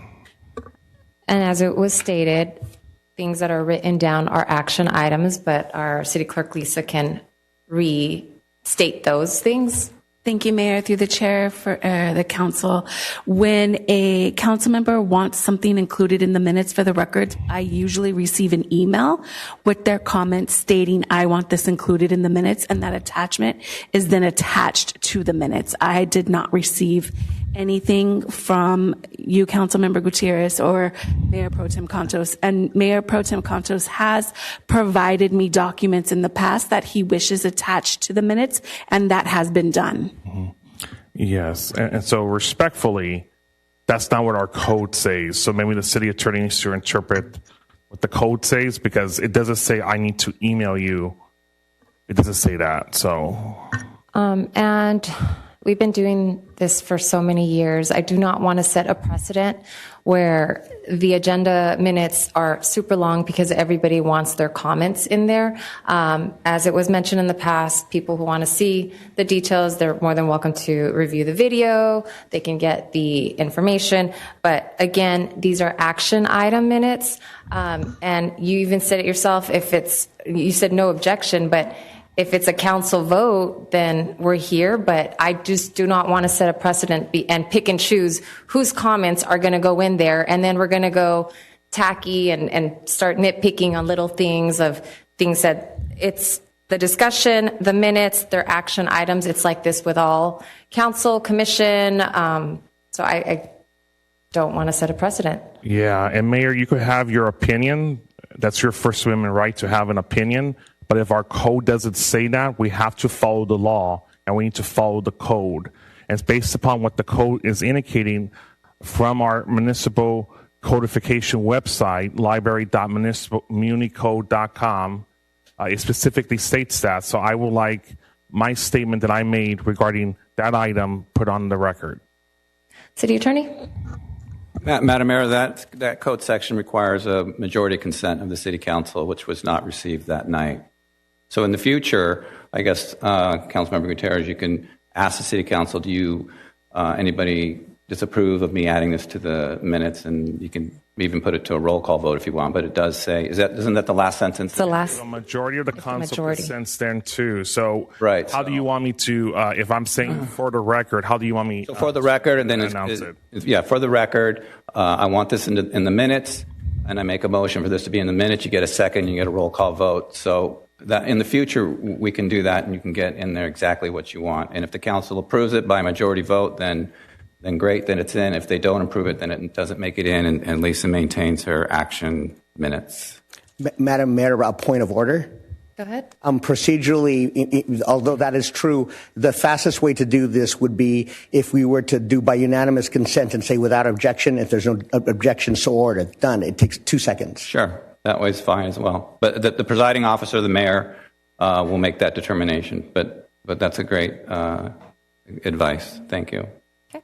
Anything else? Is there a motion? Move the motion to approve. Madam Mayor, one quick thing with regard to the item from April the 19th.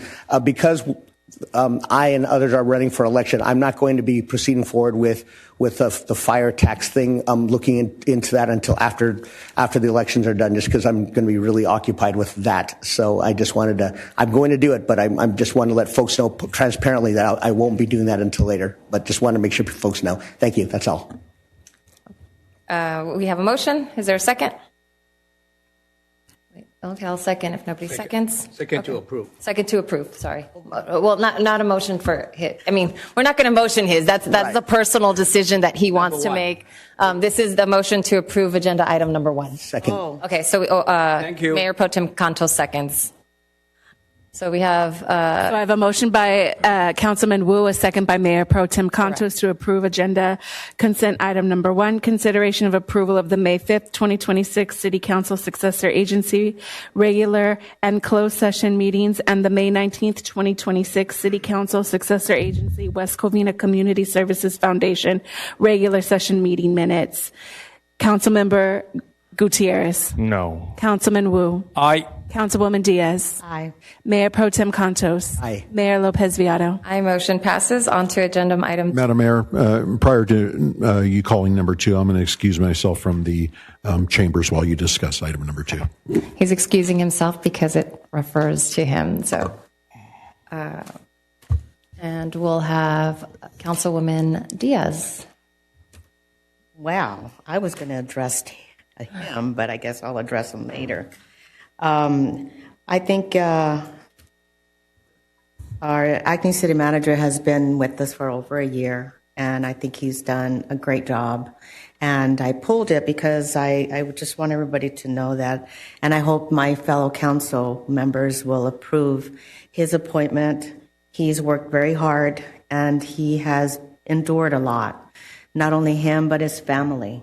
And so I really appreciate the work that he has done and his loyalty to our city. And I will tell him more things when he gets back. So that's all I wanted to say. With that said, I will be moving this motion to approve. I will happily second that motion. If anybody else would like to say something before we have him come back, go. Yeah. Okay. And really quick. Okay. I want to apologize to the family. I'm so sorry. Okay. And you guys have to wait for this. And democracy. And you just have to the whole year. And you can see whole night I've been attacked. I've been yelled at it. But this is what comes with the job. Okay, you go with the listen to them and try to fix it, and that's what it's about. Same thing to Mylan. Okay, same thing to our city manager to be, and he had to listen all this criticism, and because he seated a big chair with 120,000 population, okay, and to taking care, and you always have a two side. Okay, no matter what, you always have. Okay, maybe 49% of people against you and 51% maybe support you, or vice versa. But you don't know. But you try your best, okay, to serve your city. That's why you swore in forward. So it's a very difficult job, but at least he get paid. We don't get paid. Okay, so we get paid very little. Okay, but we still get yelled at. Okay, so just want to let you know. Okay, I know very proud of the family, and I want to say congratulations. I will support with the contract and to the Mr. Michaelwich to be our city manager. Thank you. Councilman Gutierrez. Yes. So I have a question for the city attorney. So this is in regards to the college education requirement, and I'm going to play your tape so you can recall your statement. You don't need to play it. Is that a closed session item? No, it's public. It's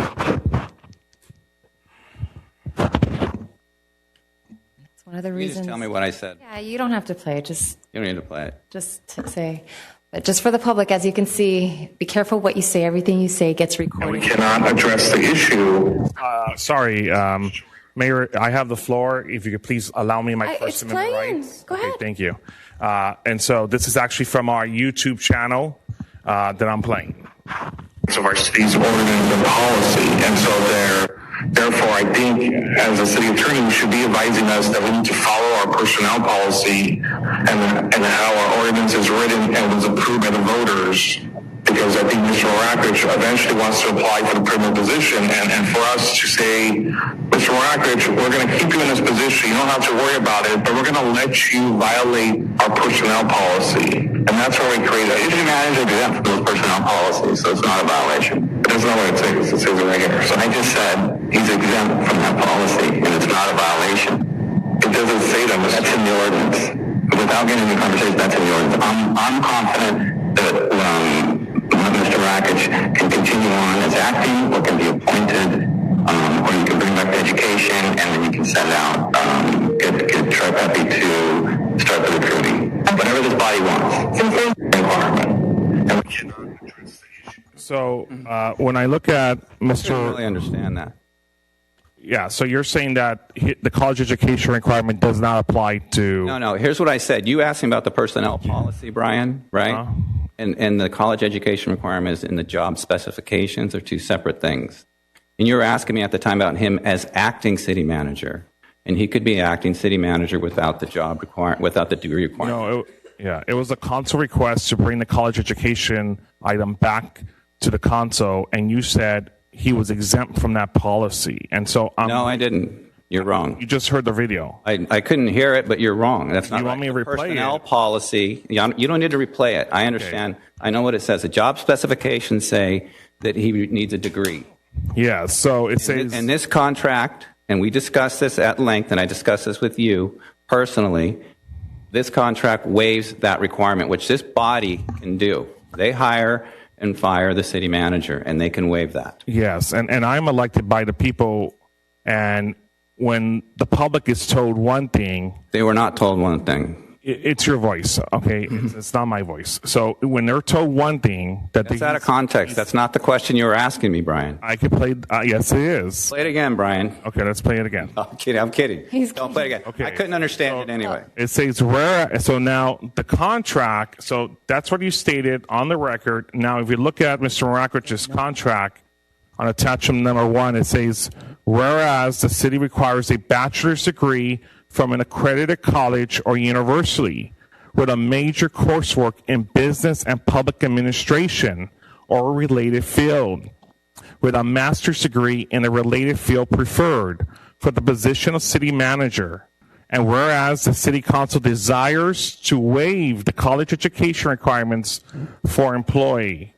So how can this be put in a contract if it was a action taken before the public on an agenda item?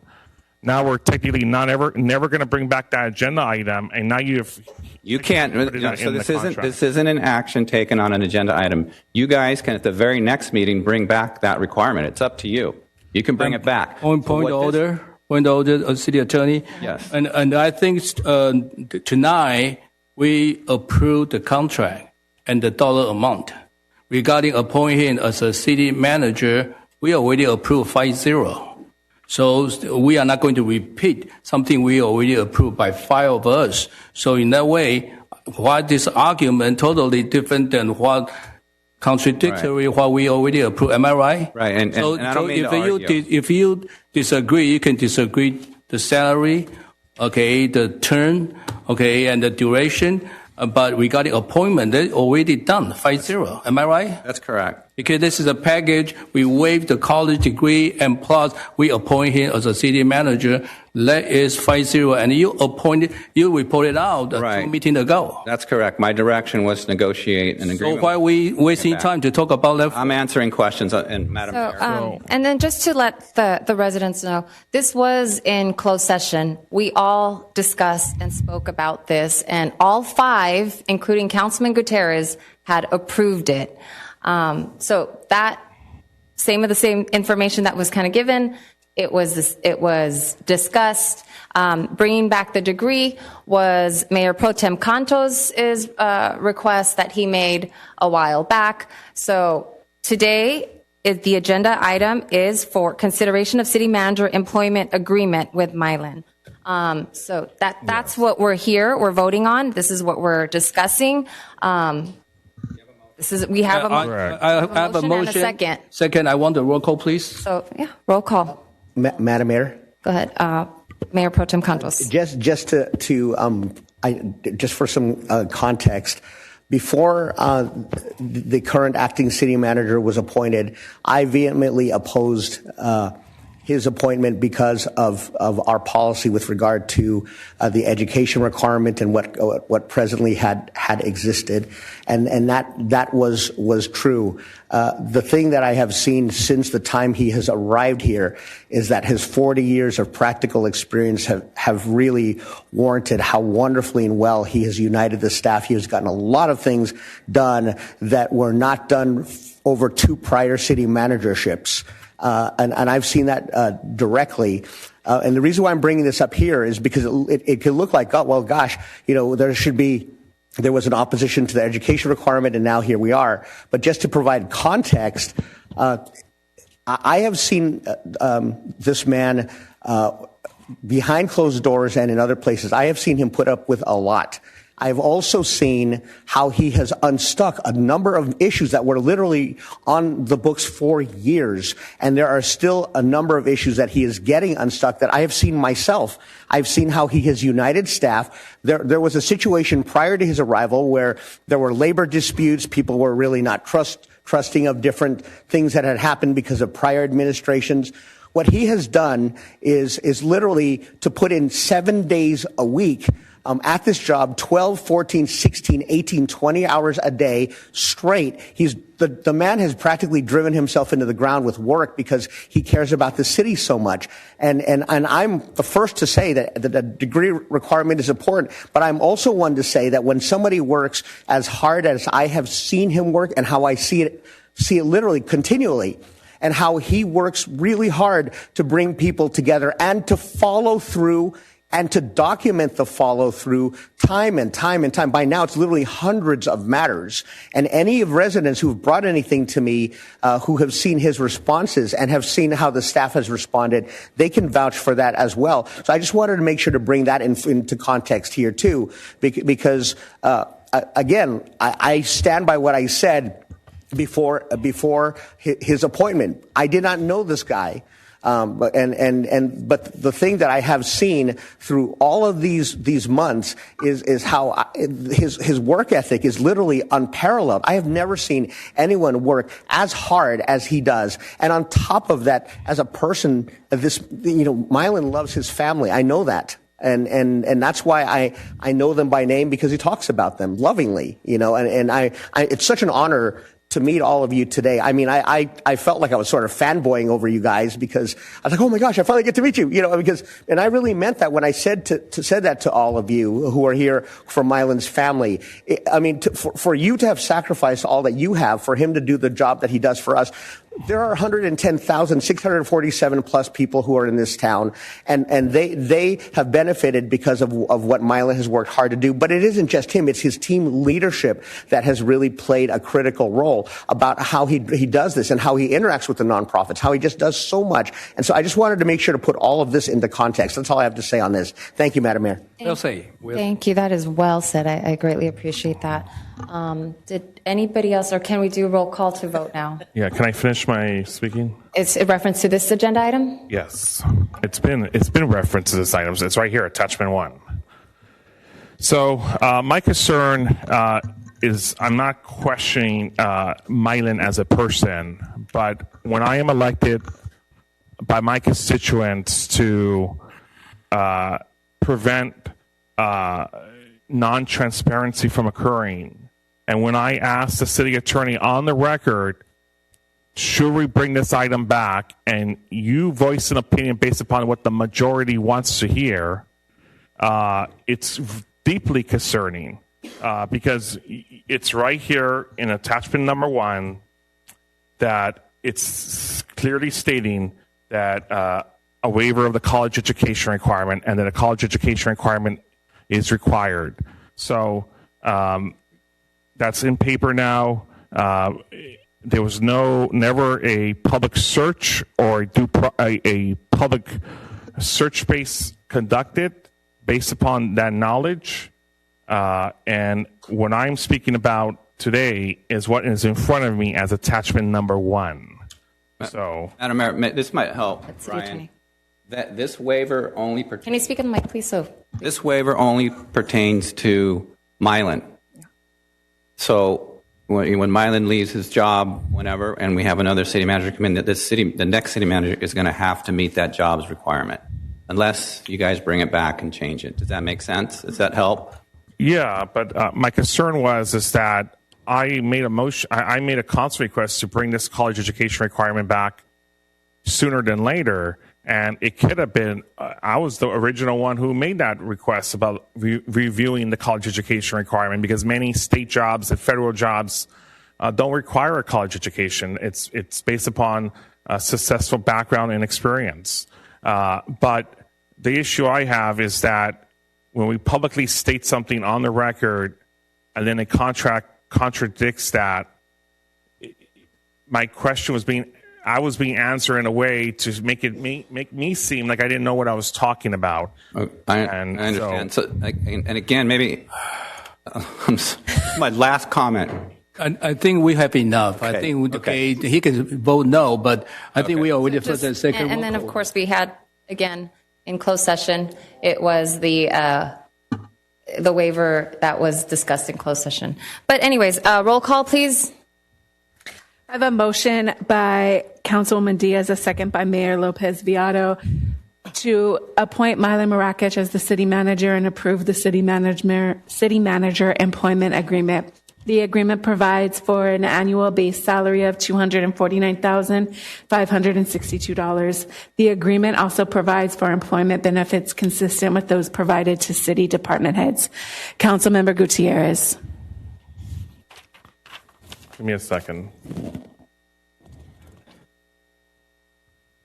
If you want to go to me. You just, wait, oh no, we have to go in order. Okay.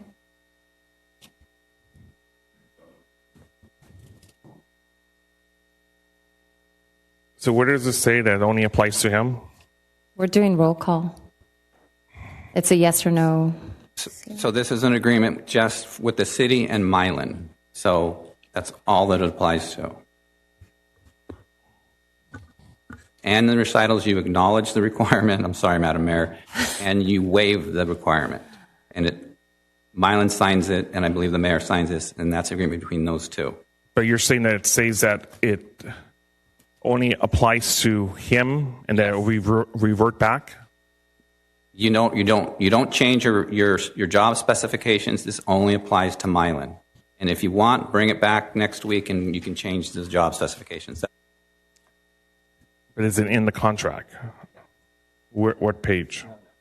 So what's in the contract is the job specification and then the waiver of it. That's what's in the contract. And the contract is between the city and Mylan.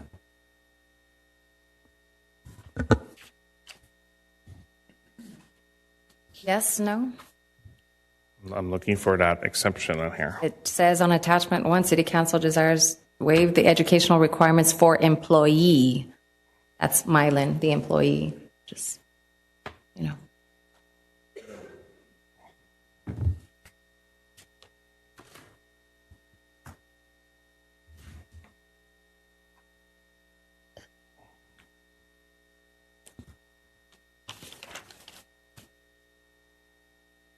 I feel like I need to play that.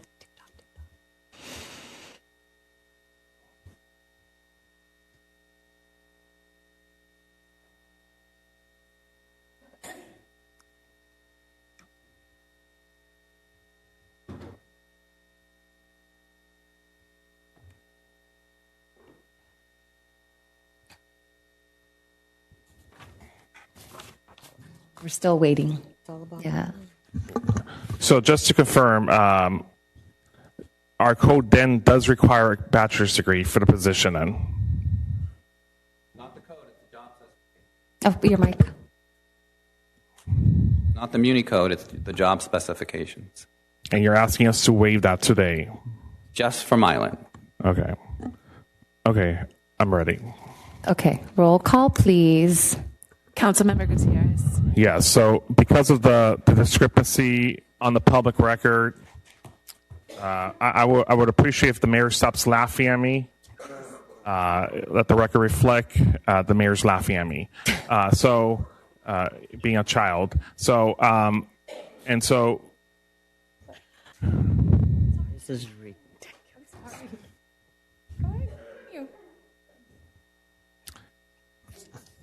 So I can ask more questions if you want me to. So This is roll call. We're not in discussion. Roll call. yeah, you rushed me to roll call. So and so because of this discrepancy, based upon what the city attorney said, one thing, then it says something else on the document. Again, my vote does not reflect what I think of Mylan as a person, but based upon that high ethical standard, I will have to vote no. Councilman Wu. Aye.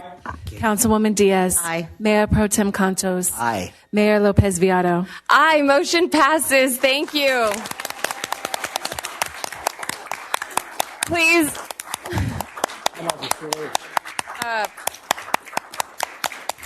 Congratulations to our new city manager, but we'd like to make it official. We'd like to swear in. We'd like to invite our new city manager and Los Angeles Superior Court Judge Sonia Govia to the front, please. We have the Superior Court Judge. And thank you so much for your patience this evening. We greatly appreciate it, truly. I know it's almost 9 o'clock. Thank you for staying this late.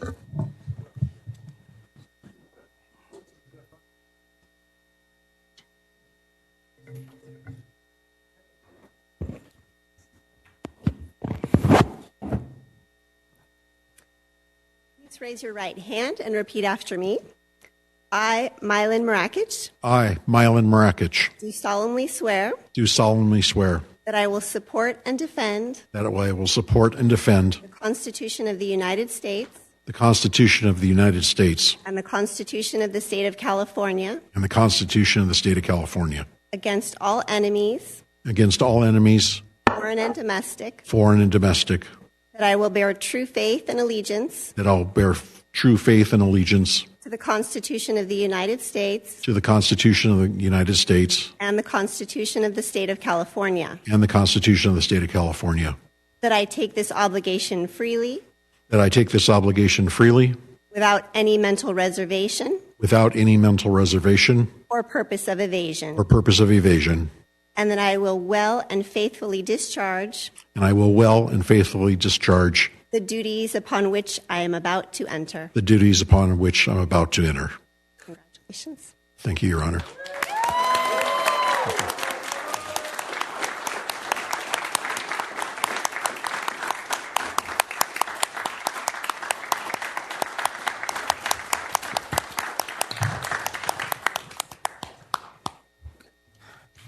So before we take a recess, we just wanted to say a few words to you and your family. So I'll go ahead and let the others. Councilwoman Diaz, since you motioned. I just want to thank you for being here today and being able to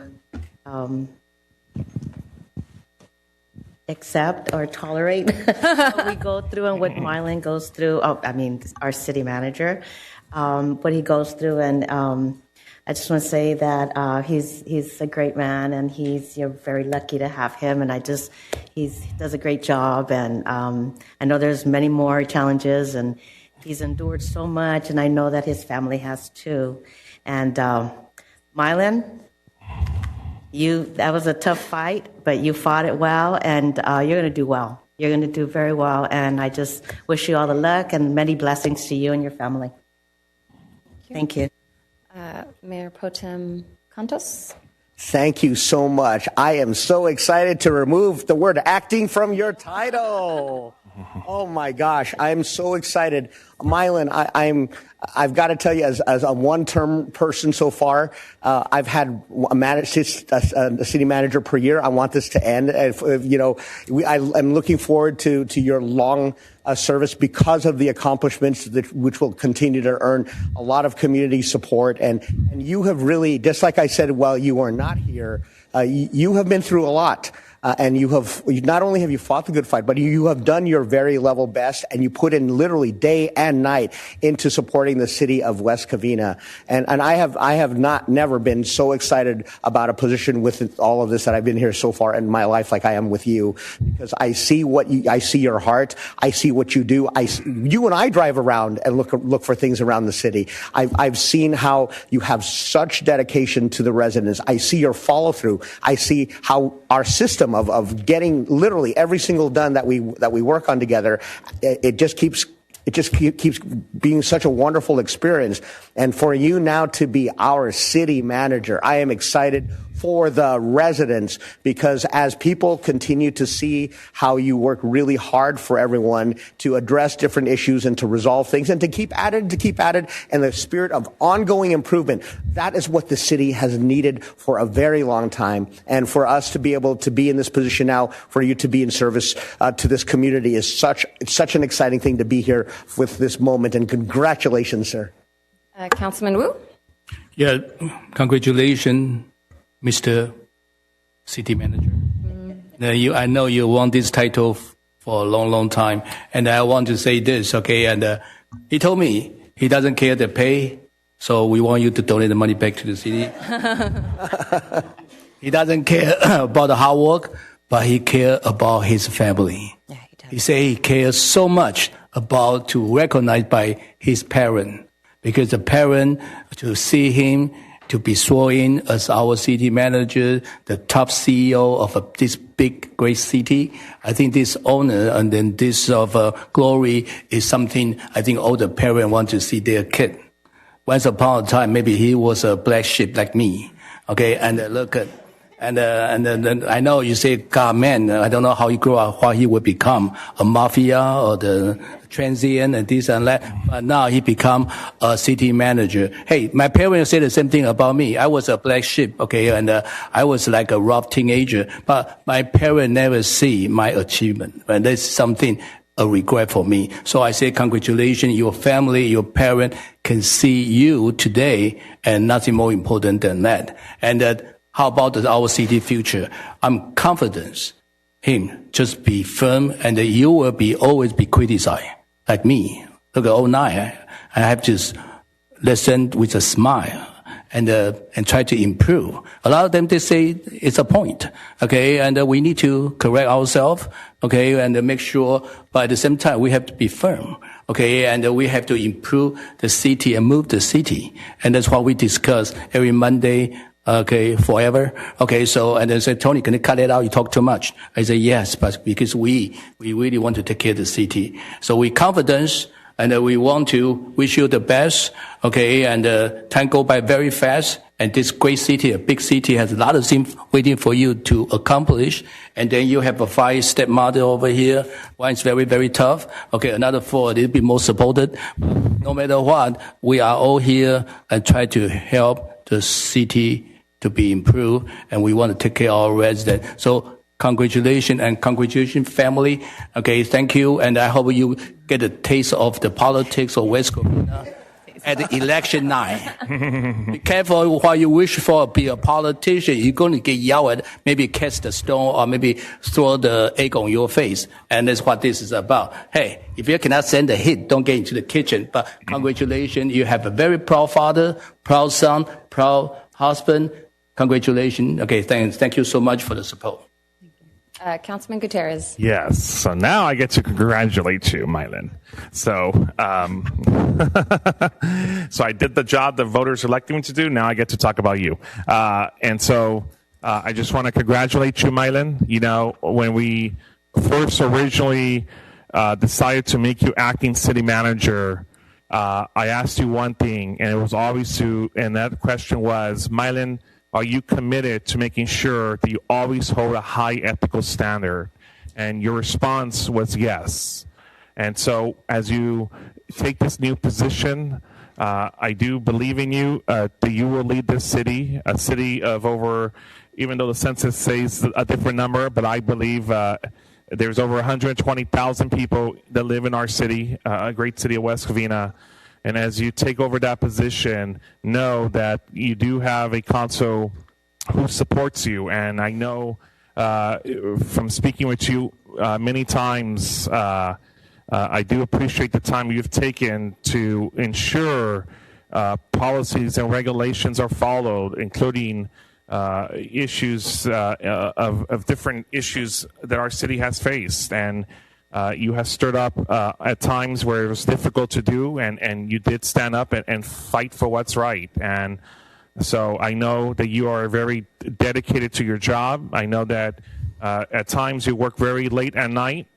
And one of the things I like about you that almost all the time you're very responsive. And having a city manager like you who's responsive and dedicated to this community represents each of us on this council in bettering our community and making it bright and shiny.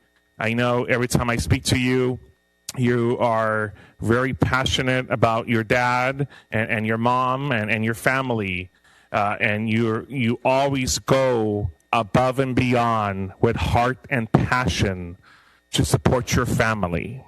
And so I want to say congratulations, Mylan. You earned this title, and you will bring much, much more success, I believe, to our city. So congratulations. Oh. And, I do apologize for laughing, sometimes, the irony. And, I apologize to the family that you get involved in the politics when you shouldn't. It should be all separate. Hopefully you don't get a restraining order by a council member again and serve to your family. And, it's just, we get all things. But, Mylan, our city manager, he's amazing. I knew him when we brought him in for code enforcement as a code enforcement director, and he and I met. And there was things that I got hit with the residents about the city, the cleanliness, the beautification, and the whole code enforcement. He just turned it around. The app, the improvements, he just did an amazing job overall. He's available 24/7, which unfortunately pulls him away from the family. So even when he's spending time with the family, that phone call from the council, their director, it's constant interruption. But, he loves West Covina. He loves the city. I know he loves the family too, but we thank you for the love that you give to the city. Your peers, the subordinates, they respect you. And that's something that we didn't have with one city manager. And so they say great things. He's an action man. The amount of emails he receives, hundreds per day, and he answers it. It just keeps flooding in. But he answers all these emails. So he not only listens to us as a council, he listens to the residents, he listens to the workers, he listens to staff. He's amazing, well-rounded all around. And thank you for all that. I know today you and I got hit with but that's a whole new different story about, court and stuff, but, by John Doe. But anyways, we just wanted to appreciate everything that you do. And we are happy that you are on board. He makes things happen. He does wonderful things for the city, and we look forward to all the great things that you'll continue to do, your leadership, and just all the wonderful, wonderful, great things you do. And thank you for loving the city. And the city loves you back. Thank you, Madam Mayor, and thank you, all members of the City Council, for your support. It's been and continues to be an absolute joy to work for the city. I came in here in 2019, and this is where I'll retire. I love working for the city. I love putting in the hours. I love seeing improvement. I couldn't ask for a better community to work for, and that will continue. And as far as my work ethic, that will never change. I put in over 40 years, and I'll continue to put in, whether it's 7 days a week or 12, 14 hours a day, whatever it takes. But I will continue to work with the council in collaboration to move this city forward. And my staff and I will work in collaboration to make this a more solid, better city for all the businesses, the residents, and people that visit and enjoy this great city. I'd like to take a quick moment and introduce my family that's here tonight. I know we have a busy agenda tonight, but I just want to introduce them and thank them for coming out. I'll start at the far right. First of all, I'd like to thank my mother-in-law, Geraldine Duffy, who's here.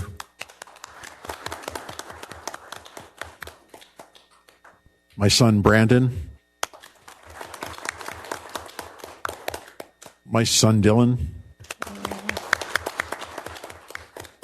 My wife of 23 years, Vanessa. Woo! My brother, Christian.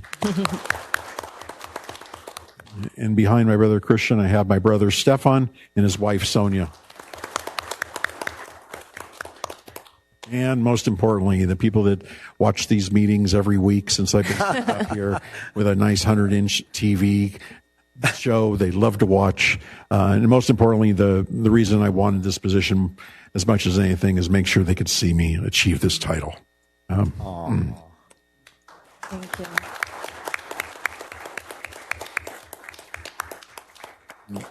My mom and dad, George and Aida Marakic.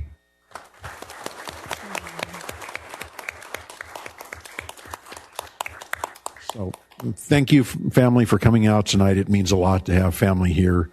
Parents, you're going on your 67th wedding anniversary this year. And for all my family that have put up with my 40 years of madness, thank you for everything. My boys, I know I missed some time here and there because of long hours. And my wife, who's been through the roller coaster of city government for more than 2 decades. It's not the easiest job working in city government, but I'm still here and they're still here. So again, thank you, family, for coming out tonight.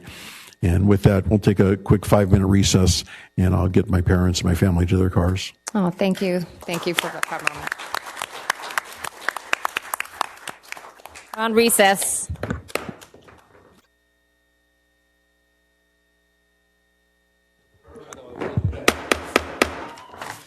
All right, meeting is back in session. It's 9:16, and big congratulations to our city manager, Mylan. It's official, big yay. So congratulations, and we're so happy that all your family members are here to witness, and they're very proud of this moment. So thank you for all that were here. So on to public hearings. We have item number 8. Oh, sorry. No. We still have some items that. Oh yeah, that's right. I'm sorry. I'm thinking it's like 9 o'clock. No, you were the highlight of the day, and so now that was item 2. So We need, yes. We have a long way to go. We have a few more to go, so I'm sorry for the public hearing. 2 more items to go. So item number 3, Councilman Gutierrez, go ahead. Yes. Lisa, can you tell the public when the filing period opens and closes? And so forth? Yeah. Yes, Madam Mayor, through the chair, members of the council, and members of the public, the nomination period for the election opens up in the month of July, and that is July, I'm looking at my calendar, July 6th, and the nomination period closes August 7th. That's a Friday, August 7th, and I will be in the city clerk's office until noon on that day. That's typically a day that is closed at City Hall. I am typically here until noon. Great, thank you. And then can you also tell the public what the requirements are? Yes, for districts 2, 4, and 5, the requirements are to live in those districts and be a registered voter. There's a lot of other detail that I can go in when somebody pulls paper, but these are the generic requirements. For the city clerk position and the city treasurer position, you need to reside in the city, not in a specific district, and you also need to be a registered voter. Great, thank you. And my last question is, if the member of the public had questions for you, what's the best way to get in contact with your office? The phone number for the city clerk's office, I can give that is area code 626-939-8414, and that's my direct line. Great, thank you, Lisa. You're welcome. That's all my questions. Is there a motion? So move. I'll second. Roll call. Thank you. I have a motion by Mayor Pro Tem Contos and a second by Councilmember Gutierrez. Councilmember Gutierrez? Aye. Councilman Wu? Aye. Councilwoman Diaz? Aye. Mayor Pro Tem Contos? Aye. Mayor Lopez Viado? Aye. Motion passes on to item number 5. Councilman Gutierrez? Yes, if staff could explain to us, I think the community had some questions, so if they could answer the community's questions in more detail. Thank you, Councilmember Gutierrez. I'll ask Assistant Chief Mike Brown and Greg McKeon, our fire chief, to come down, and they'll be able to answer your questions.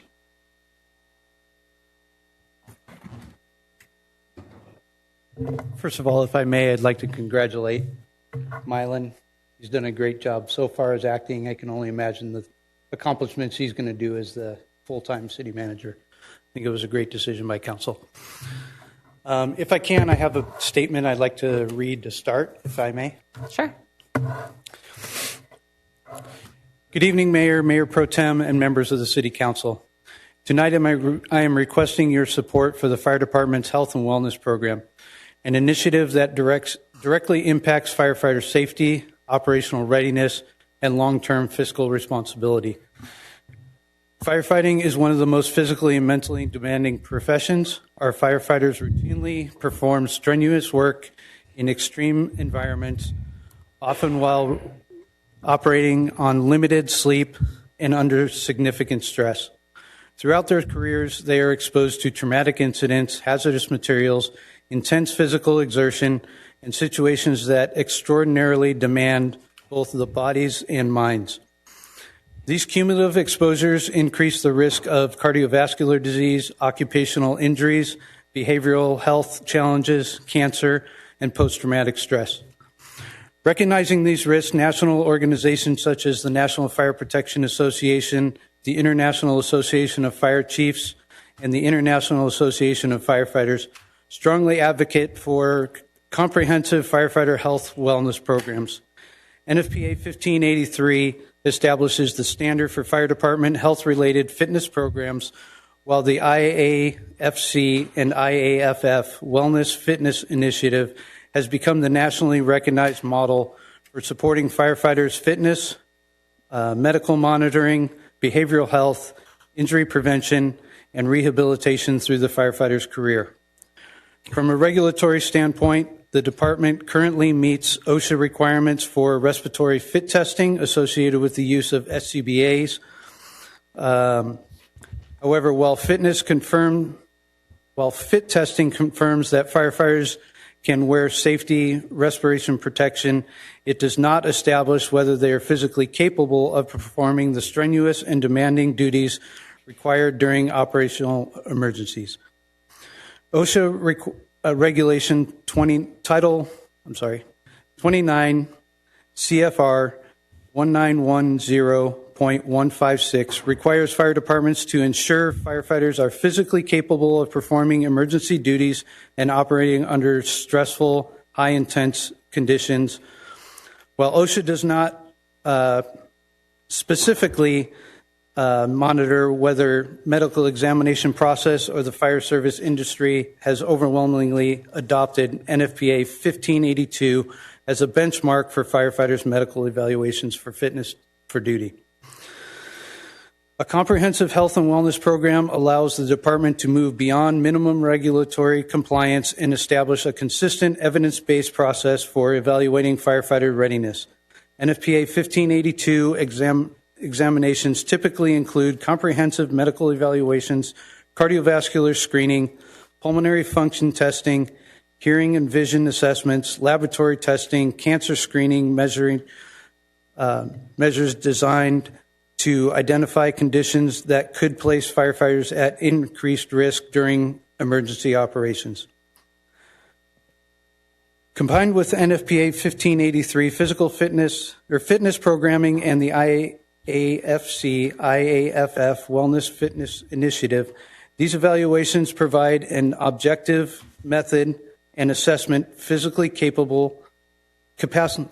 capability, improving firefighter safety, reducing occupational injuries and illnesses, and ensuring personnel are medically prepared to perform the essential functions of the job. Reestablishing an in-house health and wellness program will provide annual medical monitoring, fitness assessments, behavioral health resources, and injury prevention measures that help identify health concerns before they become serious.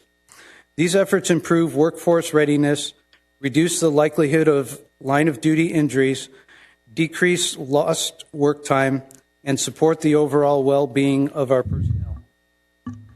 This is not simply an investment in employees' wellness, it is investment in public safety. Healthy firefighters are better equipped to respond effectively during emergencies, serve our community at the highest level, and remain productive throughout their careers. In addition, proactive wellness programs have been shown to reduce worker compensation costs, lower health care expenses, and improve organizational resilience.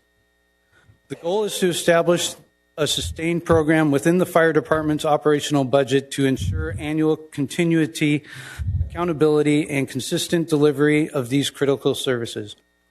By approving this program, the Council is demonstrating a commitment to the health and safety of the men and women who proudly serve our community every day.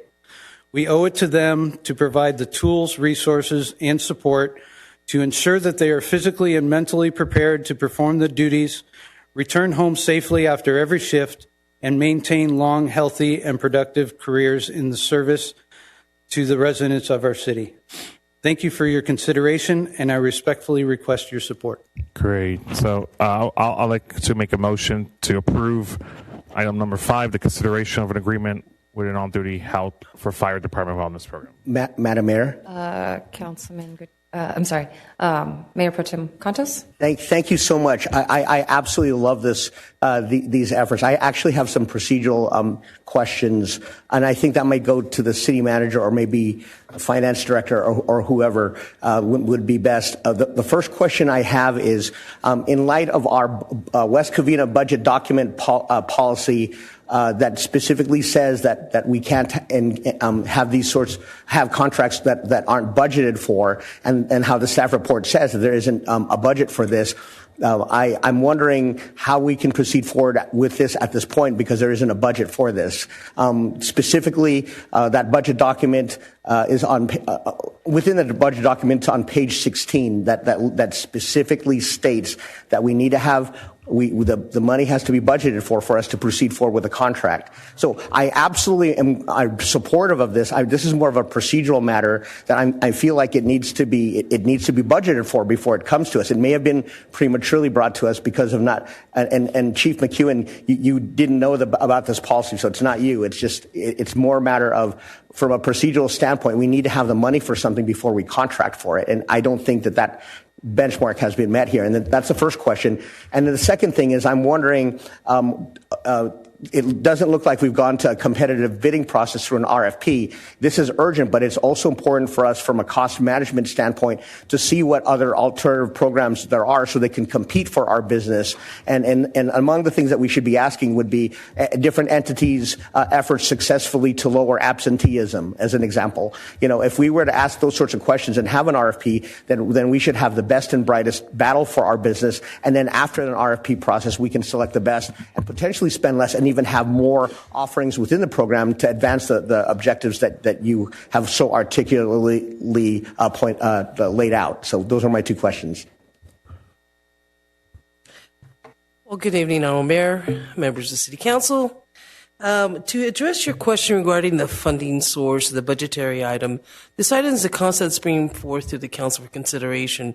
We are going to work in collaboration with the Fire Department to locate or determine what funds are available to pay for these services at this Health Wellness Program.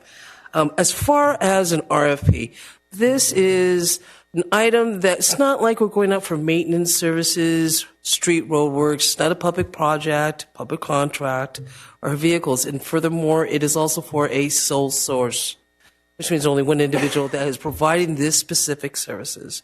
And with that being said, that's why we did not go out for an RFP or a draft RFP for this particular item. It's also viewed as a benefit. And as you know, as benefits, we generally don't go out for RFP or RFQs for those as well. Well, with regard to the first item, doesn't it say on page 16 that sentence with regard to it? I might need help in finding it, but I know it's on page 16 that specifically requires that we have money allocated for something before we can contract, and it's in that policy document. It's dated May the 19th, 2020. No, absolutely. We will find a funding source. Right now, we have not yet found. Exactly. But we're going to, again, this is being brought forth for the concept, for the approval. Once we have identified a funding source, this matter will be brought back with you with the funding source as well. And it is stated in the fiscal impact that as soon as we identify that, we will update the City Council on that matter. So that's why I'm asking that we put this on hold until we have the funding source ready to go, and then we should proceed forward. And then with regard to the RFP, like I had just indicated, that's also an advancement of what the state auditor has said we should be doing as a best practice. I know we don't always have to, but especially with this sort of matter, it seems like if our having an RFP process would actually advance firefighter goals, because that way, literally, we'd be able to see from different perspectives with regard to what different entities are able to offer. So then the chief can actually pick from suggest the best from those as a result of there being an RFP process, and then the fire department leadership then picking from among those, and then making recommendations through staff as to which one we should select. But that it would seem to me that would be a way not only to maximize the effectiveness of every dollar, but also to remain in keeping with that budget policy, which is still in effect through this moment. So I understand you haven't found the money yet, but simply moving forward saying, well, once we get the money, but that's not what what I recall the budget policy to say. That has not been overturned since it was issued in May 2020. So I just wanted to make sure that we follow procedure with this, and fully supportive of this, and especially for that reason, that's why I want this to be done right. Oh, there's another question, Councilman. If I can comment to Mayor Pro Tem Contos. Yes, Chief McEwen. We did look at this. We worked with finance. Chief Brown. Oh, sorry. Yeah. We did work with finance to make sure that we were within scope as far as either doing an RFP. This is a professional service agreement, which doesn't have to go out to RFP, but we did still reach out to 3 different vendors. This was the vendor that we chose was the only one. They did have a sole source letter for some of the services that they could provide that none of the other companies could meet. One company that we reached out to didn't provide a quote to us. The second company is a company the city currently works with, but when we compared apples to apples, they were actually higher cost than the company that we chose to go with.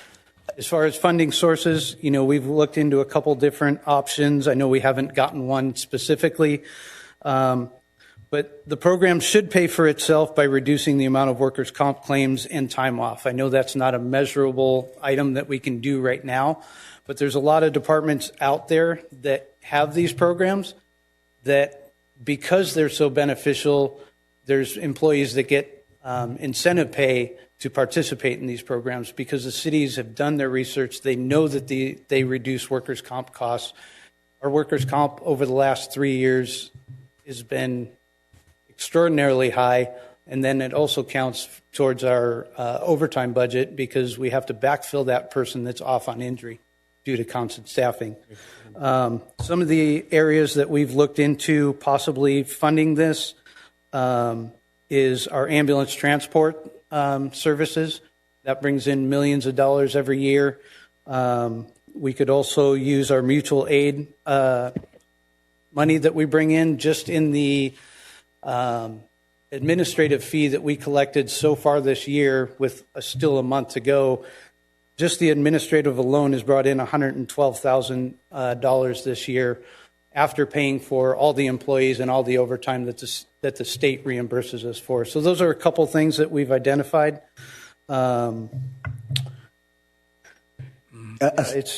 Assistant Chief Brown. Say something? I just have a follow-up question with regard to that. So is there a reason why that information about those other potential bidders was not included in our report for us to see that, and then just for all of us to see together? And then the second thing is, what would have been the downside for putting it out to planner bids or through another such mechanism to enable as many folks to apply as possible, as opposed to just 3 who you might have selected or reached out to? Yeah, we just reached out to one of the ones that are kind of the industry standard that most departments use around here, On Duty Health. They do 49 different departments in California. There's a list. There's a lot of local agencies that use that program. We reached out to them and talked to them about their success with this program. Some of the local departments around here are Barstow, Big Bear Fire, Chino Valley, Culver City, Escondido, Loma Linda, Oceanside, Ontario, Palm Springs Fire, Rancho Cucamonga Fire, and Rialto Fire. Those are all local right here in Southern California, along with the other agencies On Duty Health works with in 49 different departments. The reason that we didn't put it in there is because we felt that this falls under a professional service agreement, which is not required to go out, but trying to do our due diligence. And I know the council's objective is to find the best service for the best cost. So we tried to do that outside, even though it wasn't required to go out to RFP. Okay, thank you, Mayor. Okay, and I will support this. I think it's important for the health of our firefighters. Okay, I think it's nothing more important than that. And I understand this is a special need. Okay, for the service. It's not everybody can provide that. It's something that's been common in all the firefighters community, who they use or what they use and what its benefit. So I'm going to second it. Okay, I will strongly support this. I had a question though.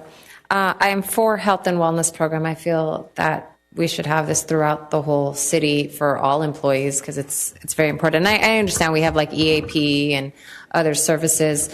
In reference to this, just because looking at all the items that are being provided, is it possible for the health insurance to cover these costs? I know sometimes cities might work with the health insurance that the city offers, and then they provide incentives. Like if you do all these testings, they actually give you the money back to be able to do that. Now, is that a possibility to combine the health insurance to cover a lot of these costs where we're not spending this much and they're handling those things? Yeah, a lot of the tests that they do for this is outside of what the normal insurance covers. The reason that this program is so much different, and I agree that every city employee should have some sort of program, The difference with this one is it's firefighter specific.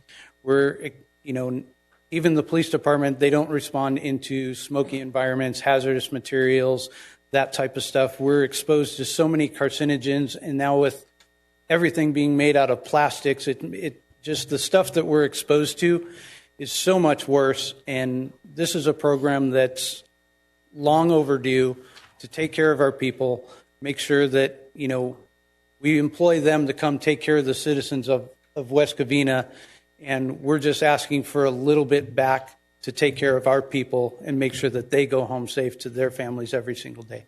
Are all cities have this type of program? All fire have this type of program?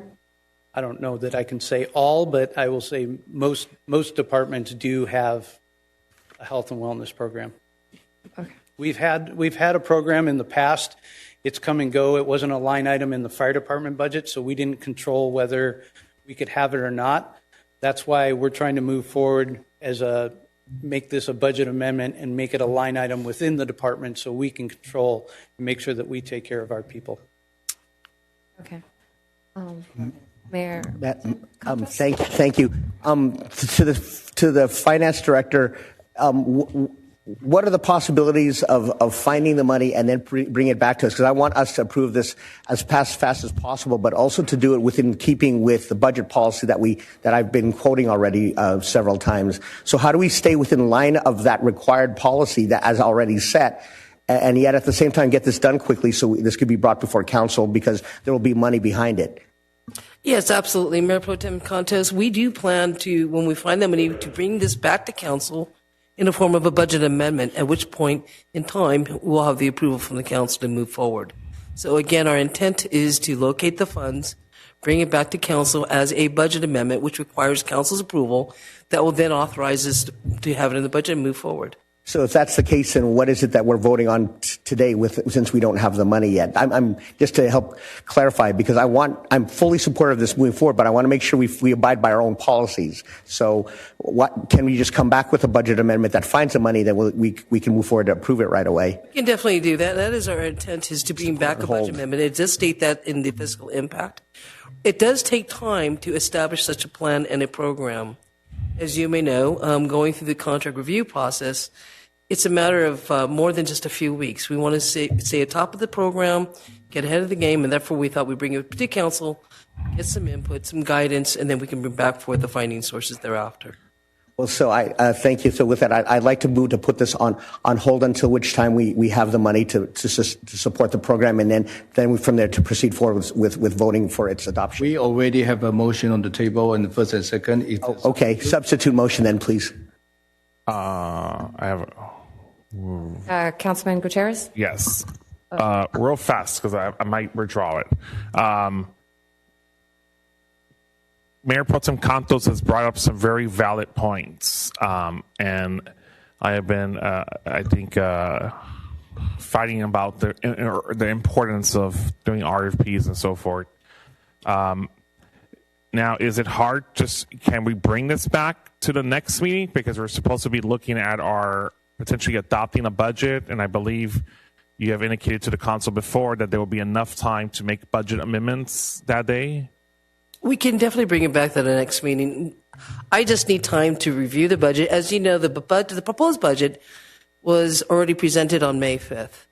And tonight we have provided you with the adopted budget to be scheduled for the next meeting in June.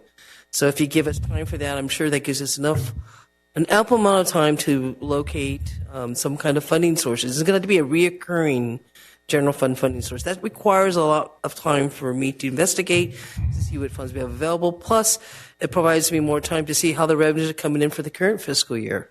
So based upon what Mayor Pro Tem Contos has raised, which is very important concerns about some of the state auditors' requirements and review, do you recommend then this item be brought back to us when we have money for it? We did agree that we're going to bring back a budget amendment where council can approve the funding source for this program. If you approve it this evening with the concept, we can at least start our planning process, the review of the contracts.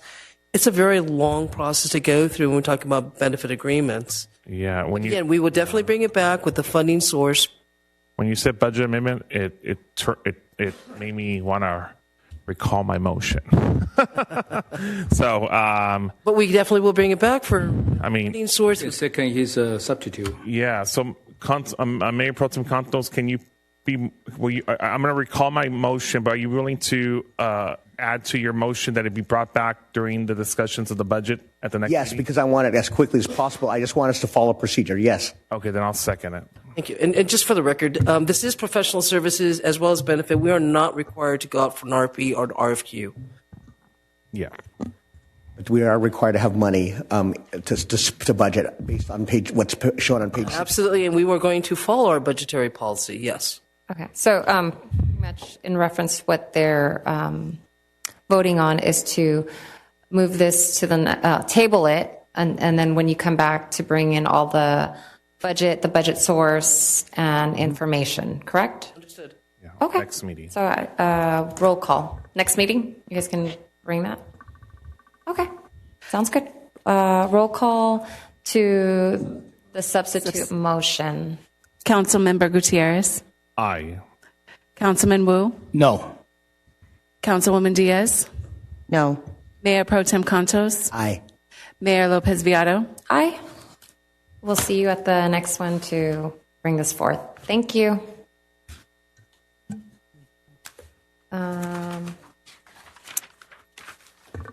Now we'll have, I think we're done with the, okay, we're done with all the items. Now we can go to public hearing? Yes, ma'am. Okay, thank you for everybody who waited.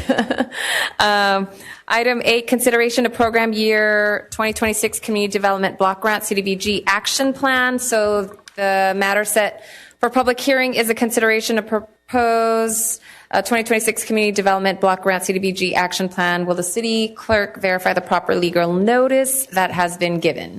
Proper legal notice has been given, Mayor. Awesome. So at this time, I shall open the public hearing on the proposed 2026 CDBG Action Plan. There'll be first the presentation of the staff report. Then we shall hear comments from the public. So our new city manager who will present the staff report. Assistant to the City Manager, Kelly McDonald, will present tonight. Good evening. This hearing concerns the program year 2026 Community Development Block Grant CDBG Action Plan. The CDBG program works to ensure decent, affordable housing, to provide services to the most vulnerable in our communities, and to create jobs through the expansion and retention of businesses. As a recipient of CDBG funds from the U.S. Department of Housing and Urban Development, the city is required to prepare an annual action plan that guides the intended use of the funds during the program year. This is the second of 2 required public hearings for the development of the action plan. The first was held on March 17th, in which the City Council affirmed the prioritization of community needs showed in Table 1. This prioritization was previously approved by the City Council on May 20, 2025 as part of the 5-year CDBG Consolidated Plan. The categories are more fully described in Attachment 1. In program year 2026, a total of $850,000 in resources is anticipated. Table 2 shows the proposed action plan budget by category, and the draft proposed action plan is included as Attachment 1. The budget incorporates the statutory caps for administration and public services, both of which the city has historically maximized. Table 3 shows the proposed action plan budget by planned activity. Activities marked with a single asterisk indicate that the amount shown either includes a full or partial restoration of funding. As a result of a program amendment that occurred on March 17th, some of the available funds were redirected to a residential street rehabilitation project, which was prioritized and expected to incur expenses in advance of the asterisk's activities. Regarding public services, the city published a notice of funding availability in March and received 9 funding requests totaling $175,000. Attachment 3 describes the applicants and the services. Staff earmarked status quo funding for city-administered projects, which are designated with a double asterisk, as a decrease in CDBG funding to these programs would increase the burden on the general fund to maintain current service levels. Staff also recommends status quo funding for the Housing Rights Center, the city's fair housing services provider, as doing so helps address a HUD requirement. The balance of the public service activities were evaluated by the CDBG Ad Hoc Committee of the Community and Senior Services Commission, based on a review of applications as well as hearing applicant presentations in a meeting on May 18th. The committee recommended funding for activities numbers 8 through 13 as shown in the table.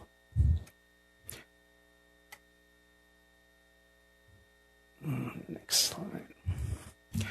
The activities shown in Table 4 are not included in the action plan, but are included in the agenda report for informational purposes. The activities were previously approved and are underway. The activities and their unexpended balances will be carried over to the new fiscal year.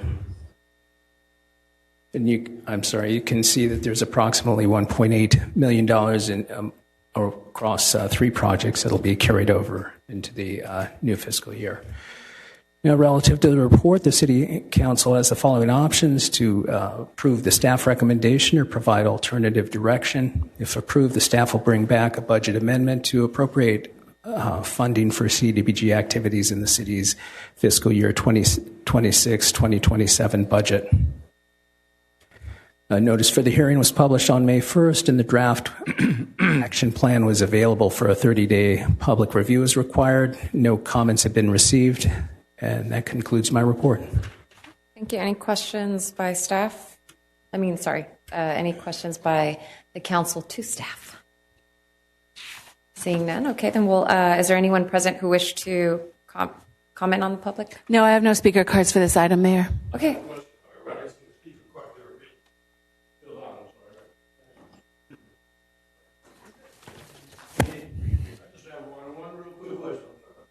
For or against? Are you for or against the item? Are you for this or against it? I'm neither for or against. I don't like those options. Street rehab. 2425, not sure what that means. The other question is there a targeted area that the city is designating these funds to in terms of rehab? Thank you. The 2425 stands for the fiscal year that the project was approved, and yes, the 2425 stands for the fiscal year that the project was approved, and yes, for the CDBG funding, there are areas that are designated eligible for the money to be used for. That project was awarded on March 17th. Yes. It was approved on March 17th. I'll be happy to provide you the staff report. And I believe the maps were included in that. Oh, we don't have discussion. Sorry. We got to keep the order. But we can, there's documents that you need. City's more happy to share those documents. So is there any other public comment? No? Not that I'm aware of, Mayor. I shall now close the public comment portion of this hearing and ask for council discussion. Councilman Wu. Move the motion to approve. Second. I have a first, second, roll call. A motion by Councilman Wu, a second by Mayor Pro Tem Contos to approve public hearing item number 8, CDBG. Councilmember Gutierrez. Aye. Councilman Wu. Aye. Councilwoman Diaz. Aye. Mayor Pro Tem Contos. Aye. Mayor Lopez Viado. Aye, motion passes. All right, on to item number 9, consideration of introduction of the ordinance number 2540, approving code amendment number 26-01, amending chapter 26 of the West Covina Municipal Code to establish reasonable development standards for supportive and transitional housing, update the land use table regarding hotel and motel conversions, and establish criteria for the automatic withdrawal of inactive or incomplete planning applications. This matter is set for public hearing. And is there... Proper legal notice has been given, Mayor. Thank you. So I'll open up to the public for the hearing on the project. Well, I guess the presentation first for the staff report. I'll call up Deputy Director of Community Development, Art Cervantes. And then we'll hear from those in favor of the project and then opposed. Just for the record, I'd like to note that we have opened the public hearing. Thank you. Thank you.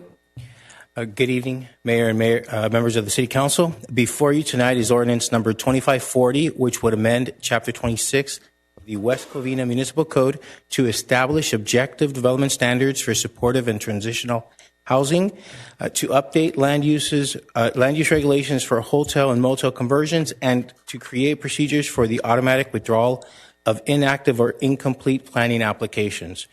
In 2024, the city adopted a comprehensive development code update that consolidated the zoning and subdivision codes into a single development code.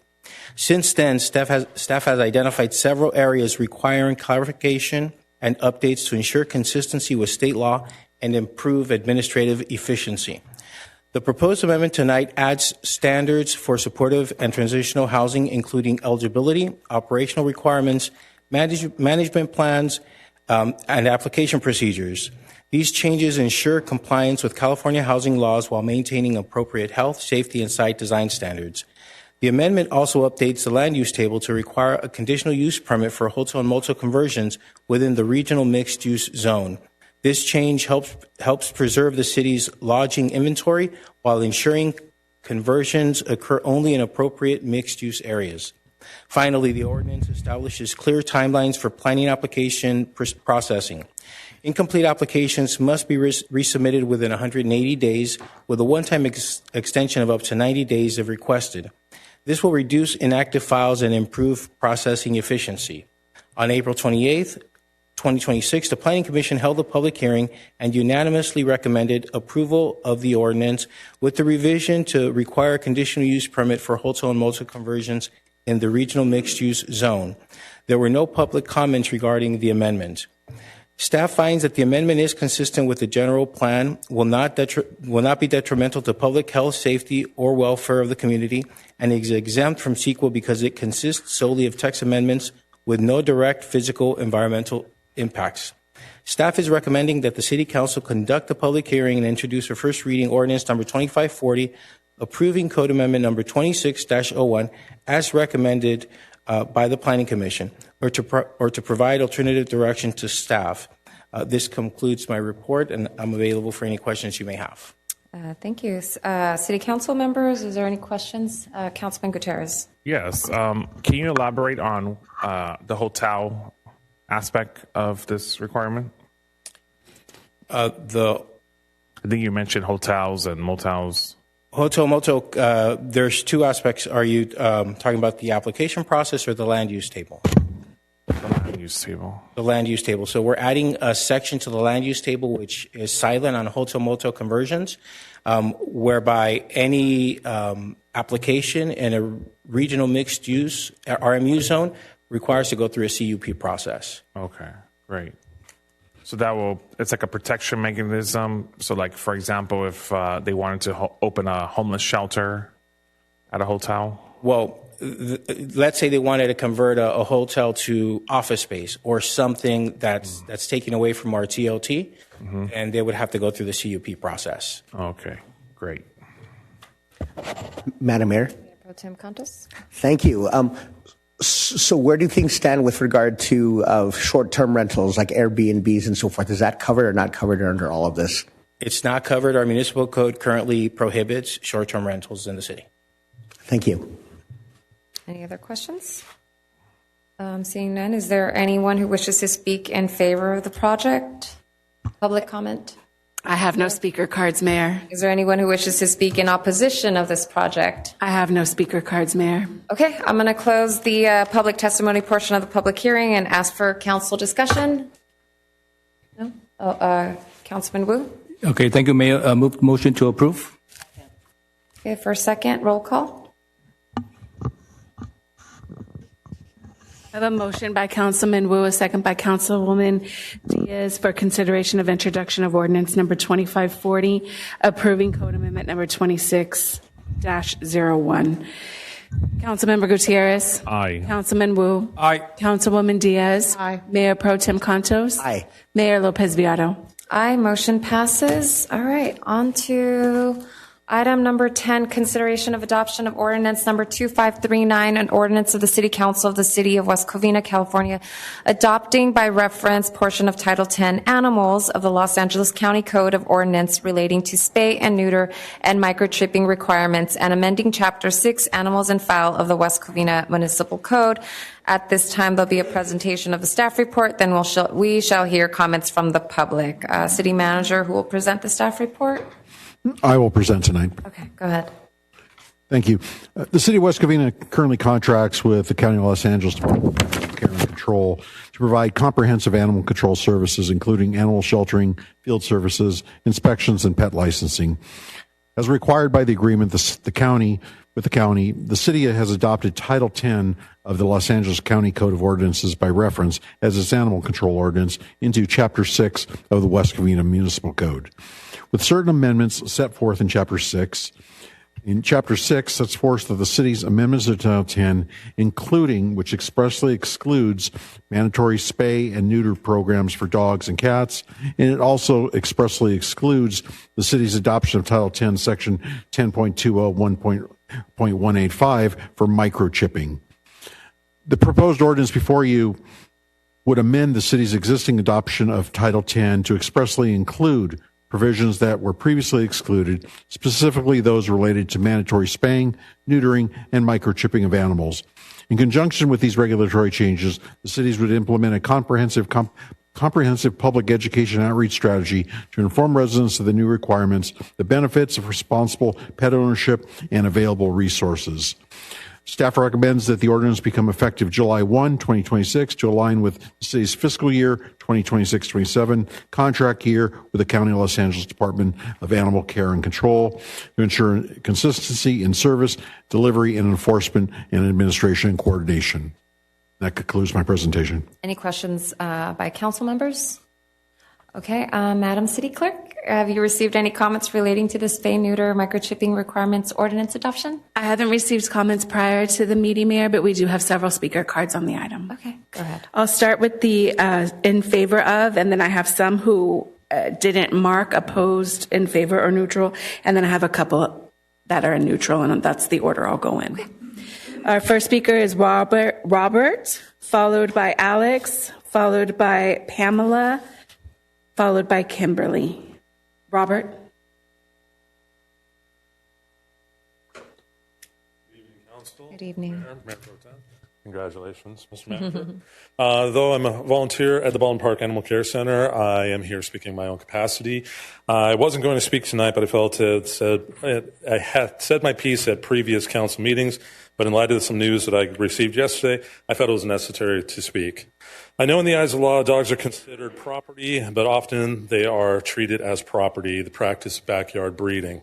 In the 10 years my wife and I have volunteered at Baldwin Park, we have witnessed countless mama dogs being dropped off. We have two of those examples in our own home, Skylar and Willow. Skylar must have been a good return on the investment for her previous owner as she was dumped after her puppies were sold before she was even done nursing them. Willow, on the other hand, was dropped off with one of her puppies, who was about 3 or 4 months old, a little too old for a backyard breeder to sell off. Luckily, Willow's puppy did get adopted. These are the poor pups my wife and I gravitate to. A few years ago, we fostered an overbred mama dog that was dumped at the age of 8 when her breeding career was over. We eventually foster filled and adopted her. Her name was Jade. She's memorialized on my arm. She was the greatest dog I ever had the honor to live with. She was very stubborn, very independent. She did not need us to love her, but rather she let us love her, and she loved us in return. She eventually died of cancerous mammary tumors, which is a common in overbred dogs, one of the hardest losses of my life. A few weeks ago, I met a dog at the shelter that reminded me so much of our Jade. Her name was Lady. Her behavior was anything but a lady. She was more of a dame or a broad. She too had been bred. At 3 years, she weighed in at 98 pounds and had the exuberant puppy-like energy, which can be a lot for someone who does not have the experience with large breed dogs. Finding the perfect adopter would be a surmountable task, especially since the shelter is overcrowded. The window of opportunity for dogs is very short, as dogs are euthanized for space. Yesterday, I got the news that Lady did not make it through the front door. Instead, she was walked to the back. Her time was up. Her life was ended. I got the news while I was at work. It was a gut punch. This happy, lively bundle of joy lost her life simply because of the overcrowded shelter system. The shelter system that is overcrowded due to the overbreeding of dogs. These dogs did not ask to be bred. These dogs had no choice in the matter. Too often they are used for a quick buck. Dogs are not products. Breeding for profit needs to stop. Stopping it starts at the city level in each city. Enforcing spay and neuter regulations can end the senseless deaths. I encourage you all to take the stand so that countless sentient beings do not unnecessarily lose their lives. Thank you. Thank you. Alex?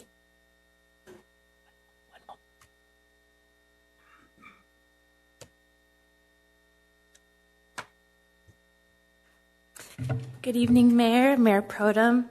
Congratulations, Mr. City Manager. Hello, council members.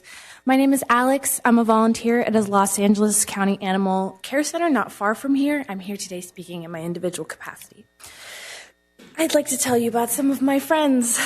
Mouncy, Cliff, Nala, Lobo, Shanti, Bigsby, Enzo, Charcoal, and Luna. These are the names of animals I know who personally I knew that lost their lives due to the LA shelter overcrowding crisis. Not because they were bad dogs with behavioral issues, not because they were terminally sick, and not because the shelter is an evil place that loves euthanizing animals, but simply because there are too many dogs and not enough resources. Accidental litters, backyard breeders, lost dogs that never find their way back to their families. Too many dogs being surrendered or coming in as strays and not nearly enough homes adopting them. This is why mandatory spay and neuter and microchipping is so important. It would be amazing for West Covina to be able to say they're doing what they can to rectify this life or death crisis. Mouncy, Cliff, Nala, Lobo, Shanti, Bigsby, Enzo, Charcoal, Luna. These are just names to most people. To me, they're my friends. Sweet souls. I remember their faces and I think about them often. Please vote yes, not only for the dogs that'll help in the future, but for the dogs who were innocent victims of this problem that they had no part in causing. Thank you so much for your time. Thank you. Pamela?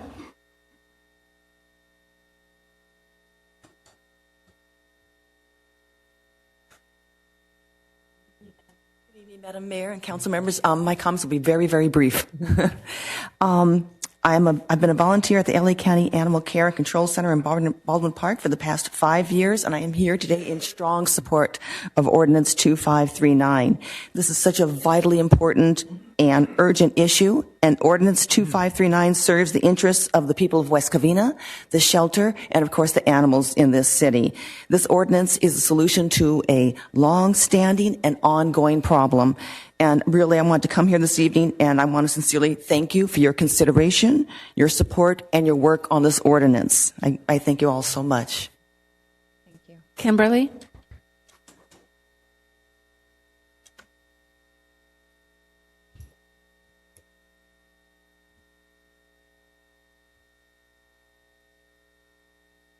Good evening. Congratulations, Mr. City Manager.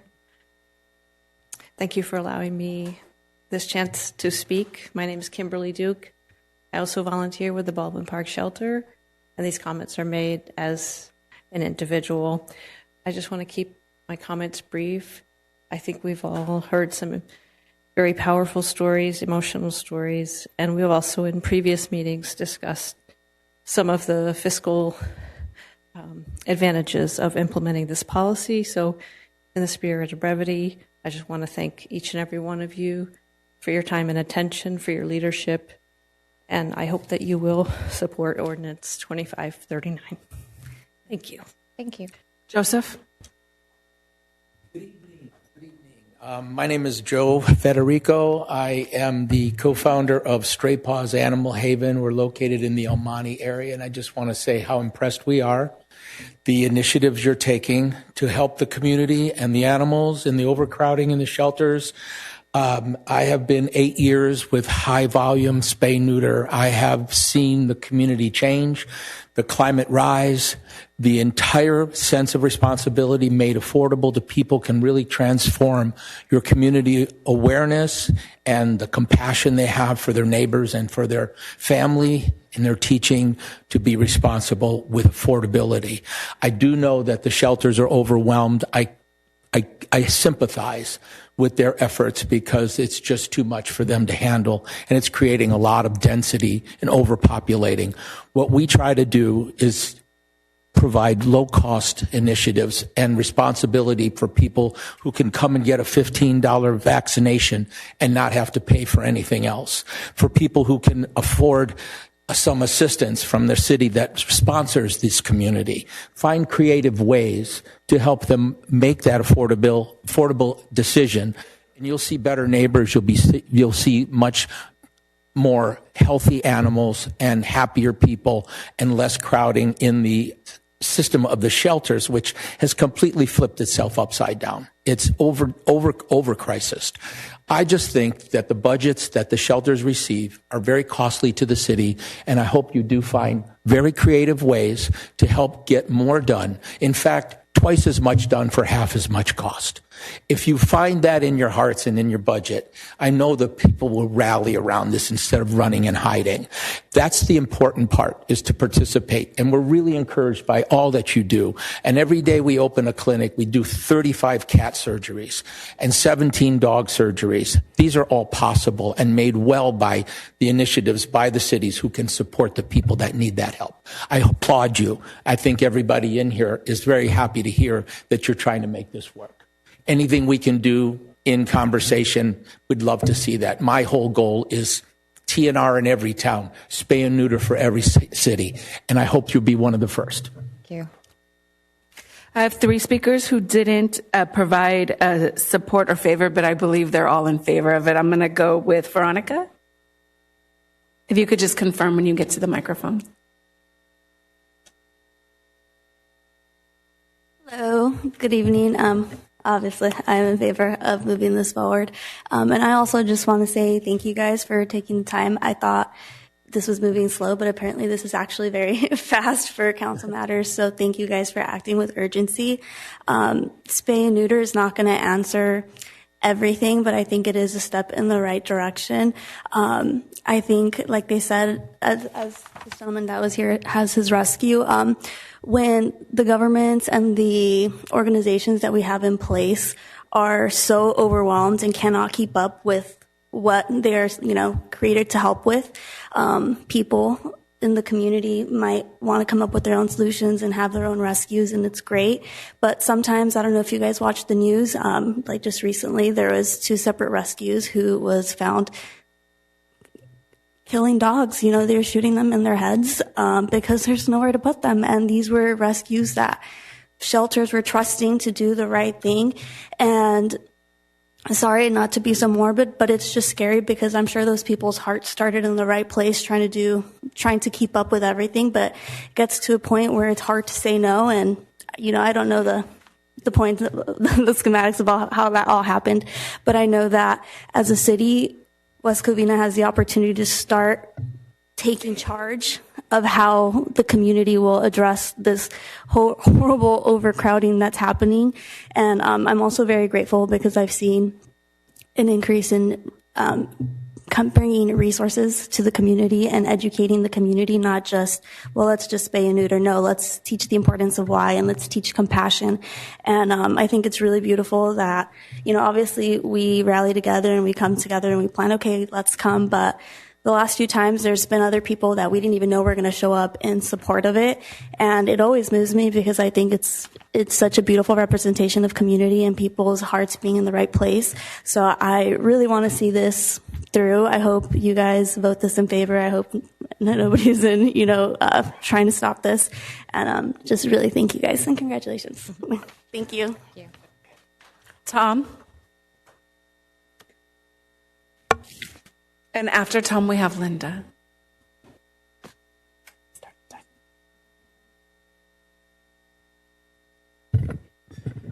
Hi, my name's Tom Kusch. I am in favor.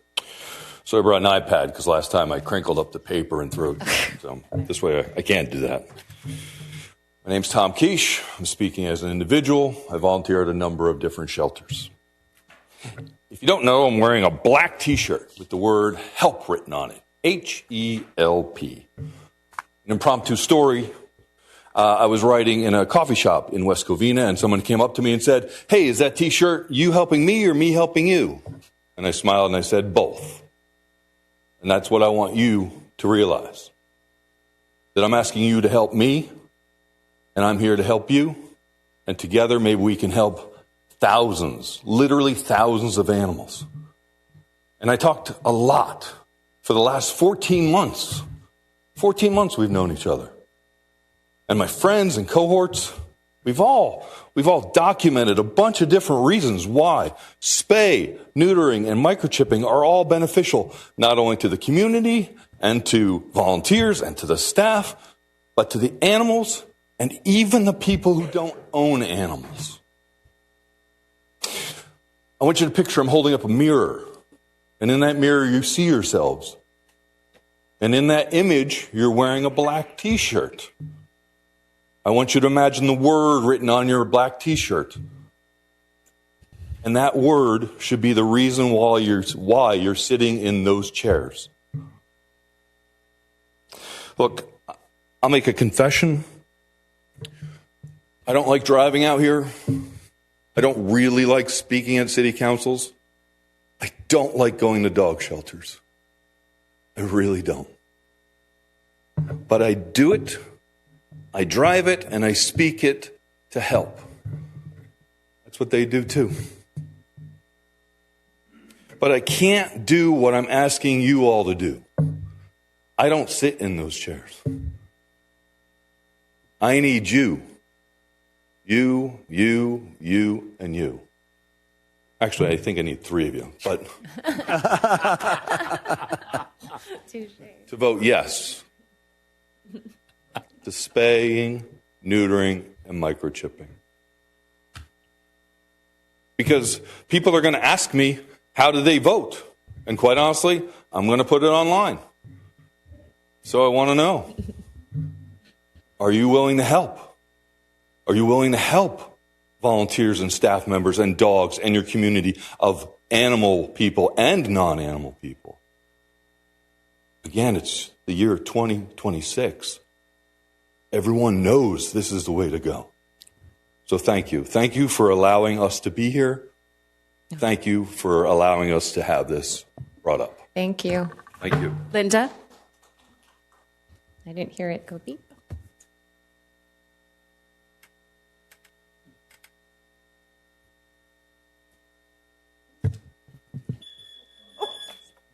Sorry, go ahead. Good evening, everybody. I am in favor of this. My shirt says puppies, puppies, puppies. So, puppies, puppies, puppies is where I'm going to start. They are cute, cute, cute. But it's not cute when they don't make it out of our shelters. My name is Linda. I am a rescue and a shelter volunteer, and we need your help. Overcrowding does not care how cute, young, old, housebroken, well-behaved, or perfect an animal is. When a shelter is over capacity, it simply means more animals will not make it out alive. In one county shelter where I volunteer, right now in a building confined away from public view, there's a young husky mother. She gave birth to her puppies, 5 of them, at the shelter, and they've literally grown up in the concrete kennel.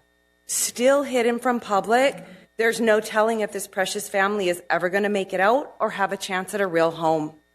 And if you've ever visited a shelter, you know that husky-type dogs are always there in abundance, competing for attention and space. In that same shelter, the cat room is overflowing with mother cats and unweaned kittens, along with cats and kittens of every age. There are simply more animals than there are kennels, fosters, rescuers, or adopters. We know that spay and neuter is one of the most effective, humane answers to this ongoing crisis of animal overpopulation and shelter overcrowding. It prevents suffering before it starts. So on behalf of all the animals who do not have a voice here tonight, please, please, please pass mandatory spay and neuter in your city. Thank you for your time and for considering the lives that depend on your decision. Thank you. Mayor, I have two more. One who was in favor, Jerry Patras. Oh, is she going to speak or? Go ahead. Yes. Well, actually, I have two more after Jerry Patras. Oh, okay. I will just acknowledge that. It's okay. As I've said previously, I don't normally support ordinances like this, but I do support spay and neutering because I want the killing stopped. I have a couple of concerns on an issue I recently have been learning about on microchipping. I strongly do my microchipping of my pets, but there is that ongoing fee, so there's a cost involved that people have, and when you're young and have a family and young kids, that ongoing cost could be a deterrent, and they don't pay it, and so the animal is not necessarily going to be registered correctly or with that. I think it's an awareness thing. I would kind of like to not have the microchipping mandatory, but just strongly recommended, or you get a fee reduction or something. I believe in it, but I just think if you're 20 years old and you got two kids, money's tight. That fee, I think it's around $40 a year, but I'm not real sure what I'm paying because I pay it next month. Anyway, that was one of my issues. The other issue is you mentioned marketing. I hope you do it much better than everything else I've seen. This is important. These animals need to be prevented from being born, spay and neutering, and if the city just does a partial little one, we'll get around to it. It's not going to be very successful. I actually take your vaccination clinic thing and hand it out to people. I want to be able to do that with spay and neutering clinics.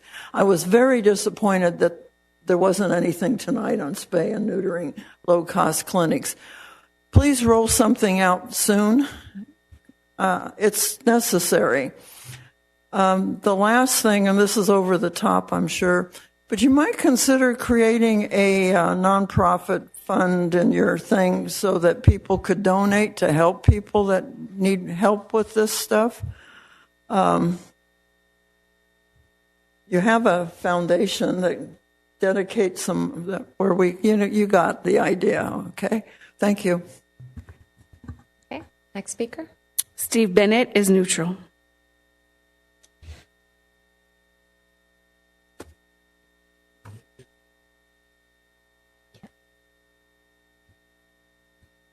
Miss me? So I've been spaying and neutering and microchipping my pets probably since I was in my 20s. So I fully support the idea. I have an issue with the mandated microchip. I understand it. I do mine, and I believe in it, but I don't believe it should be a mandate.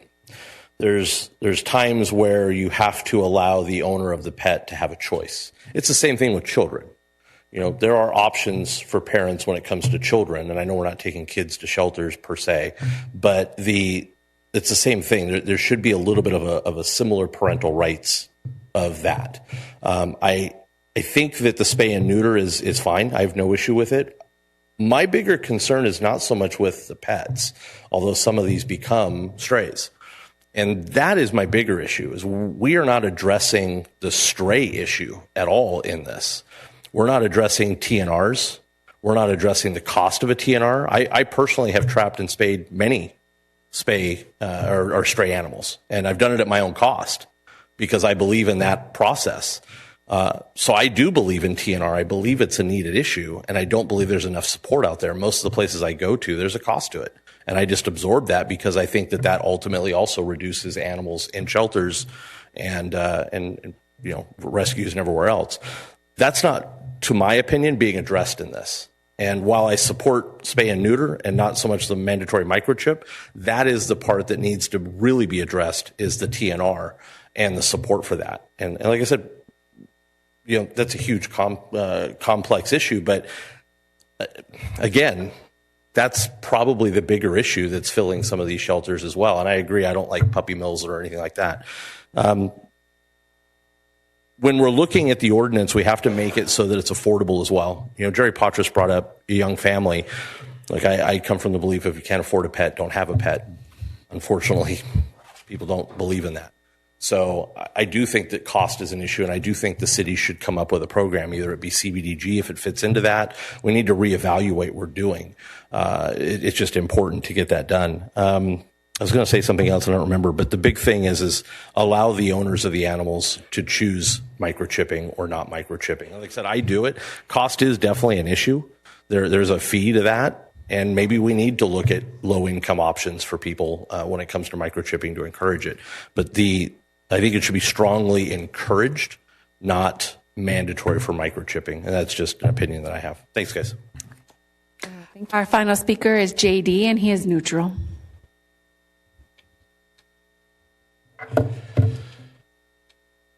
You're hearing a lot of emotional arguments from that side over there. JD, give me a moment, please. Resetting the time. That's Thank you. They got your filter. Thank you. A lot of emotional arguments. Poor dog. It's getting, chopped off or dropped off, I'm sorry. Not taken care of, abused, overbred. And that may be true. But that's not a sound argument. That's a fallacious argument, to be honest with you. Because what about the people that own the dog that can't afford these procedures of spaying? Dude, I didn't hear that young man come up here and say how much he was charging for those spaying procedures. When I last did it, it cost me almost $400 for my dog. And depending on the age, it could go far higher. I also like to know these monies that are being collected, are they going to West Covina or are they going to the county of Los Angeles? In addition to that, I currently pay the county of Los Angeles, and I have the choice to pay a higher fee for a non-neutered animal versus a neutered one. Why isn't that an option here? I mean, unless it's changed, I have the floor, sir. Unless it's changed, that was the last registration I paid. I honestly believe that as a result of causing those that can't afford these procedures, you will have more abandonment of animals. Today in the neighborhood Facebook Watch report, there was a pit bull tied up over at the DMV. I think you're going to see a lot more of that because people just can't really afford to meet the standard of spaying, vaccination, and, what's next. Has the city put together a program that can help those of us that may not be able to afford all these procedures? Most of you guys sitting up there probably can do it. But there are a lot of folks out in West Covina that would like to own a dog, and they feed their dogs, and they make sure they have clean water, since we're talking about emotions here, right? But they may not be able to afford to have them spayed, but they're responsible enough not to have the dog impregnated. Why isn't there an individual choice for those possibilities? It seems to me that you guys are taking a draconian action that's imposing your will on those that may not be able to afford this program. Thank you for listening. Thank you. No further speakers, Mayor. Is there questions from the council? Seeing none, is there a motion to adopt ordinance number 2539? If I can, Mayor, if we can close the public hearing. I'm sorry. We'll close the public hearing. Thank you. And then we'll entertain a motion. So move. Is there a second? Second. Roll call. I have a motion by Mayor Pro Tem Contos, a second by Councilmember Wu to approve public hearing item number 10, spay, neuter, and microchip. Can I add to this? I know we have it on the background of February 17. that, the city council further directed staff to research similar regulations, identify available low-cost vet service providers. So I definitely want to make sure we have services and we are able to make it fair for those that can't afford this prior to any enforcement of the fines, and find all available resources to accommodate those that are low income. So I just want to make sure that is noted, that we're not going to start fining, we're not going to move all that until we are able to get in compliance and have available. So, Mayor, is that part of your motion? Would you like to ask the maker of the motion? Okay, well, there's a first and second. Well, can I do a subsequent motion just to?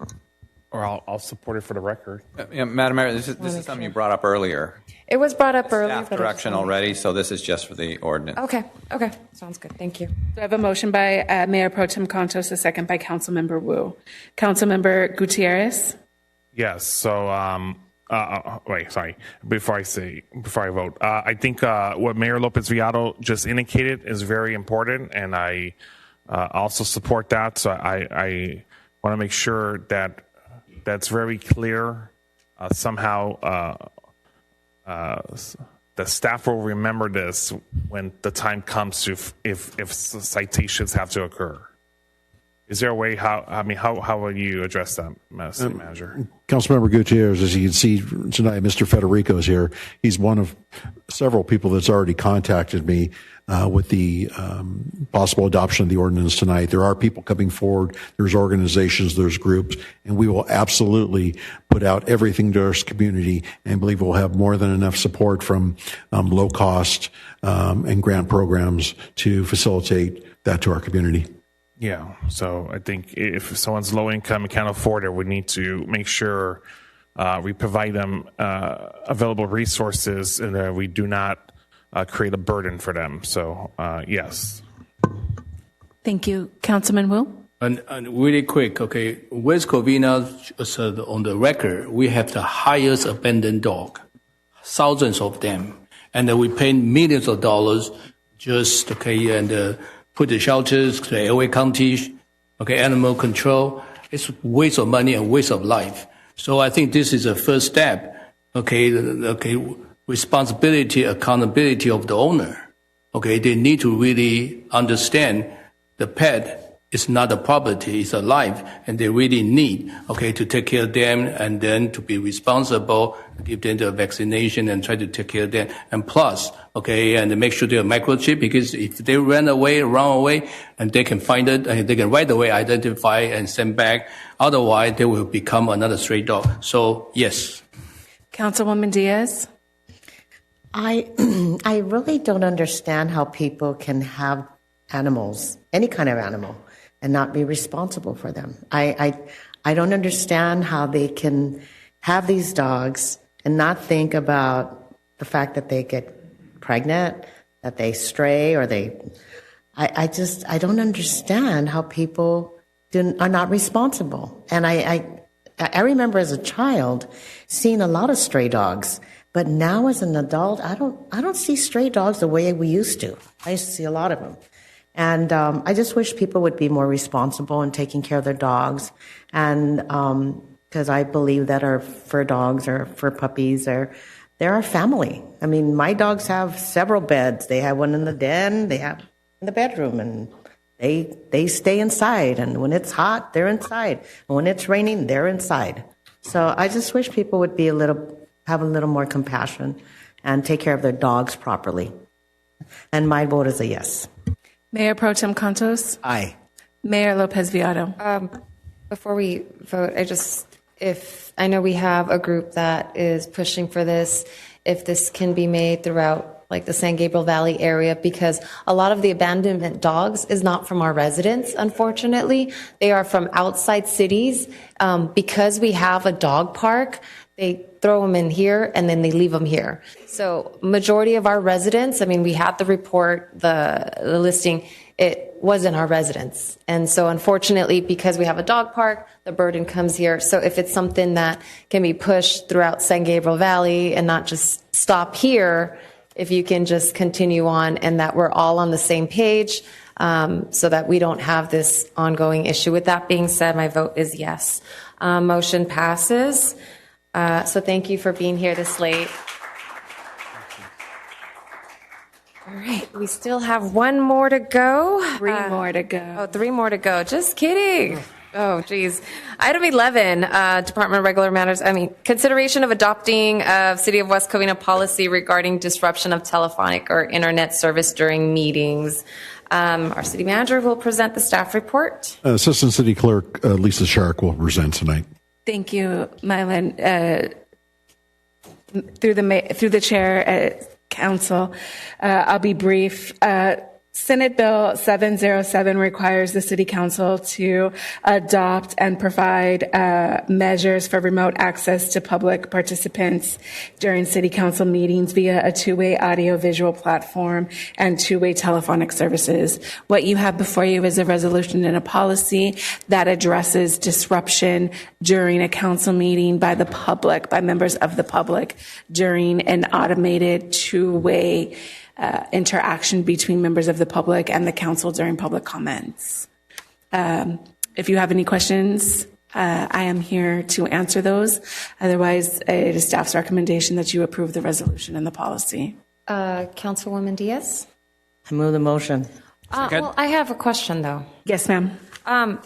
Because we have keyboard warriors who's so brave behind the scenes and talk so much stuff and won't even do it here or be known who they are. They hide behind the computer. Is that going to affect any of this if they, if they don't want the Zoom or the face or, they come with auto voice and... So, through the policy, you or I can give a warning to those individuals. And upon the second disruption, that's when we would make a determination to cut their audio and visual. That's a disruption, but they're vetted as real, yes. Actual. Okay, I just want to make sure that. Like AI. Yeah, because AI has been very big, and so as you can see, even when they put a virtual, it's not really them; it's a whole new different person.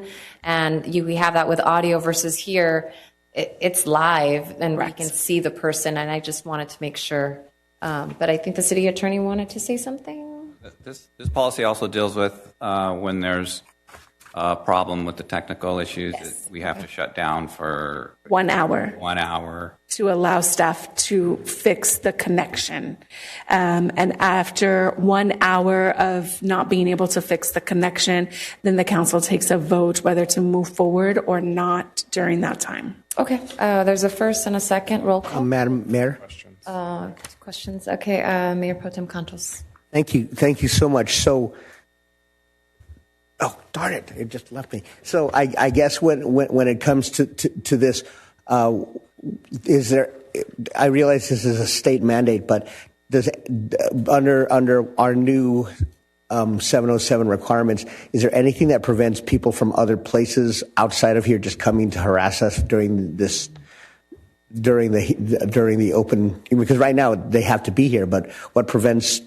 Is there anything in this that prevents anyone from just being their keyboard warrior yourselves and just coming from wherever and just coming in and just, I'm not, the answer may be no, I'm just curious. Someone from out of the country has nothing to do just to. Or even out of the city, who just, yeah. The answer is no. Just like at the public, during public comments, somebody from outside of West Covina can speak. Okay, thank you. You're welcome. And one more question. I know they can via telephone or via video participation. Though it says or, can we just say, okay, video only? We are, maybe Will can speak better to this, but this will be through audio only. Is that correct, Will? No, I'm not correct. We would prefer a video to put a face to the name or person who's speaking to us. That was, Good evening, Madam Mayor. if that's something we could vote on. Congratulations, Wyland. Well deserved. The policy has to be audio or video. So they have the option. They have the option. I think they also can call in just for audio, but we're going to do it via Zoom. So they have the option to show their face or not. And then obviously we have to hear them and they could hear us. And when they telephone in, are we able to see their phone number, just like, we get the names and stuff, or can they just block call? And are we taking block calls? Excuse me.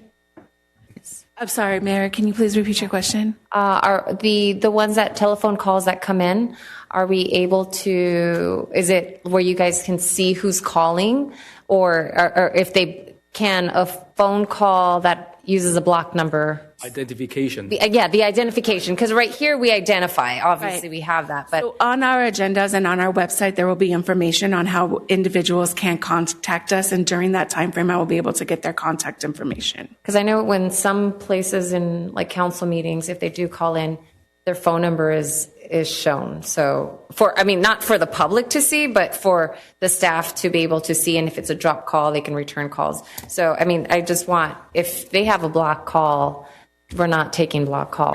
Madam Mayor, just as if an individual comes up at these meetings, they do not have to give us their name or address. They can come up and speak. So they'll be able to call in on a block call and with no video.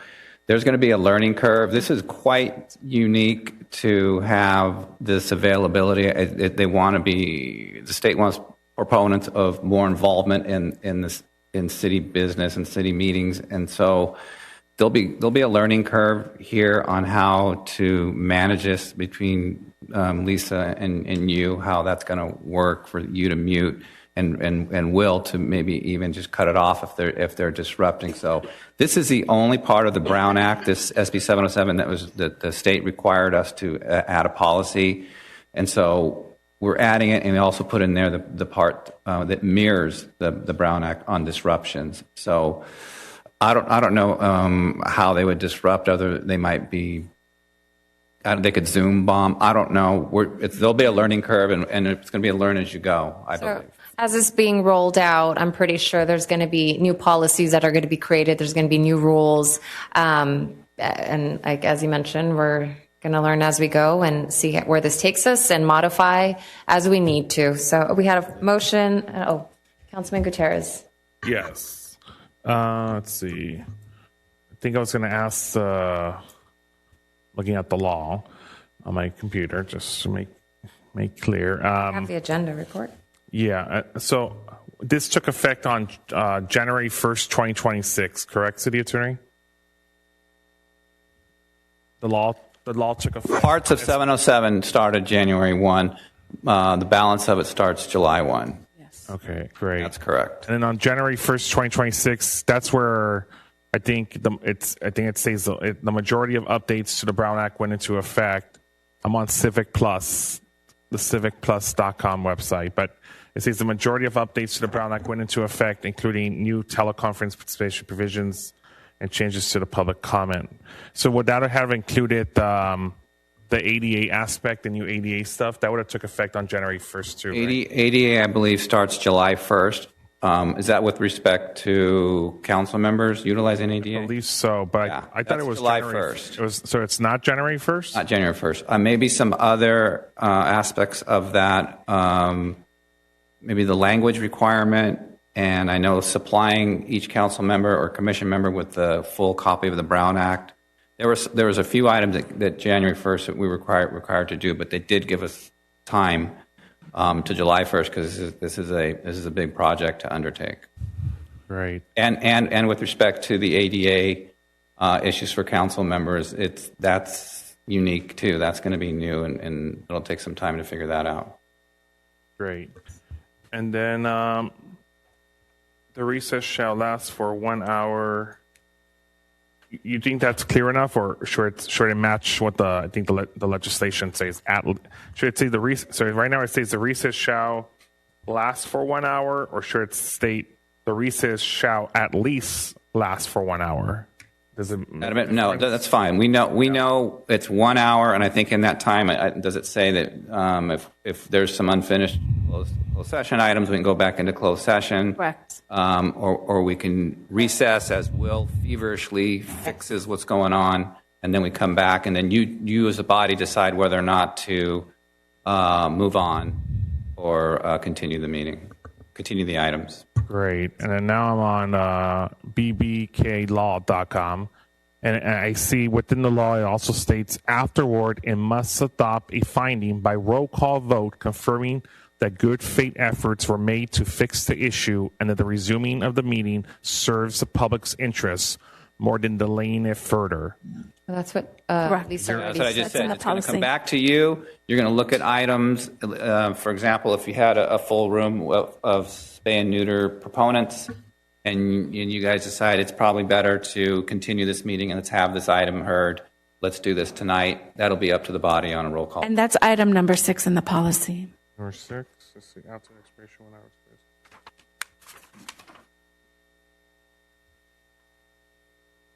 And while he's holding off on looking at another question, because he brought up the council, and I don't know the full rules of the council members. So for a council, whether it's current or future, and they don't want to deal with the public and, get the tax and stuff, I know that they're able to go behind the scenes and, log in. But is it going to be the same that it's currently stated that if a council member decides to log into a meeting when they can't be physically present, they have to share their address, share the information where the public can come? Yeah, so no, that's a big change. So typically, that's a good point. Typically, anytime a council member would appear remotely for whatever reason, you'd have to notice, Lisa would have to notice wherever they're at. If they're at a hotel and they're down in the business office, you'd have to notice that, and they can speak from there. But now a council member, under these rules for whatever ADA requests they make, can appear remotely and not have to disclose where their location is at. And their camera could be off. I think it has to be. I don't know about the camera being off or on. I'm not sure. I'm just curious. So, okay. Yeah, and again, there'll be a learning curve. This is quite unique. I know some cities have allowed remote call-ins since COVID, and they've had to deal with. I think I might have told you AI phone calls coming in. So using a different voice and almost probably scripted 3 minutes of AI, and you just got to take it. Wow, so this is on both sides, the public and the council. So if council doesn't want to face the public, they could hide behind their doors and log in. Okay, good to know. Any other questions? Yes. So I don't think it's hiding behind the door, because I think the part that Mr. Doherty's talking about is a Americans with Disability Act accommodation. So it's not hiding behind the door, because then we'll be saying, in other words, that we're not going to respect the law and the ADA. So obviously, as a city, we're going to want to do that. Also, so I see number 6, but then I don't see it that it matches the legislation. I think it says afterward, it must adopt a finding by roll call vote confirming that good faith efforts were made to fix the issue and that resuming the meeting serves the public's interest more than delaying it further. I don't see roll call. Under C. C? Which one? 6C? Yes. Continue open session. Recess shall last for 1 hour until service is restored. Okay, great.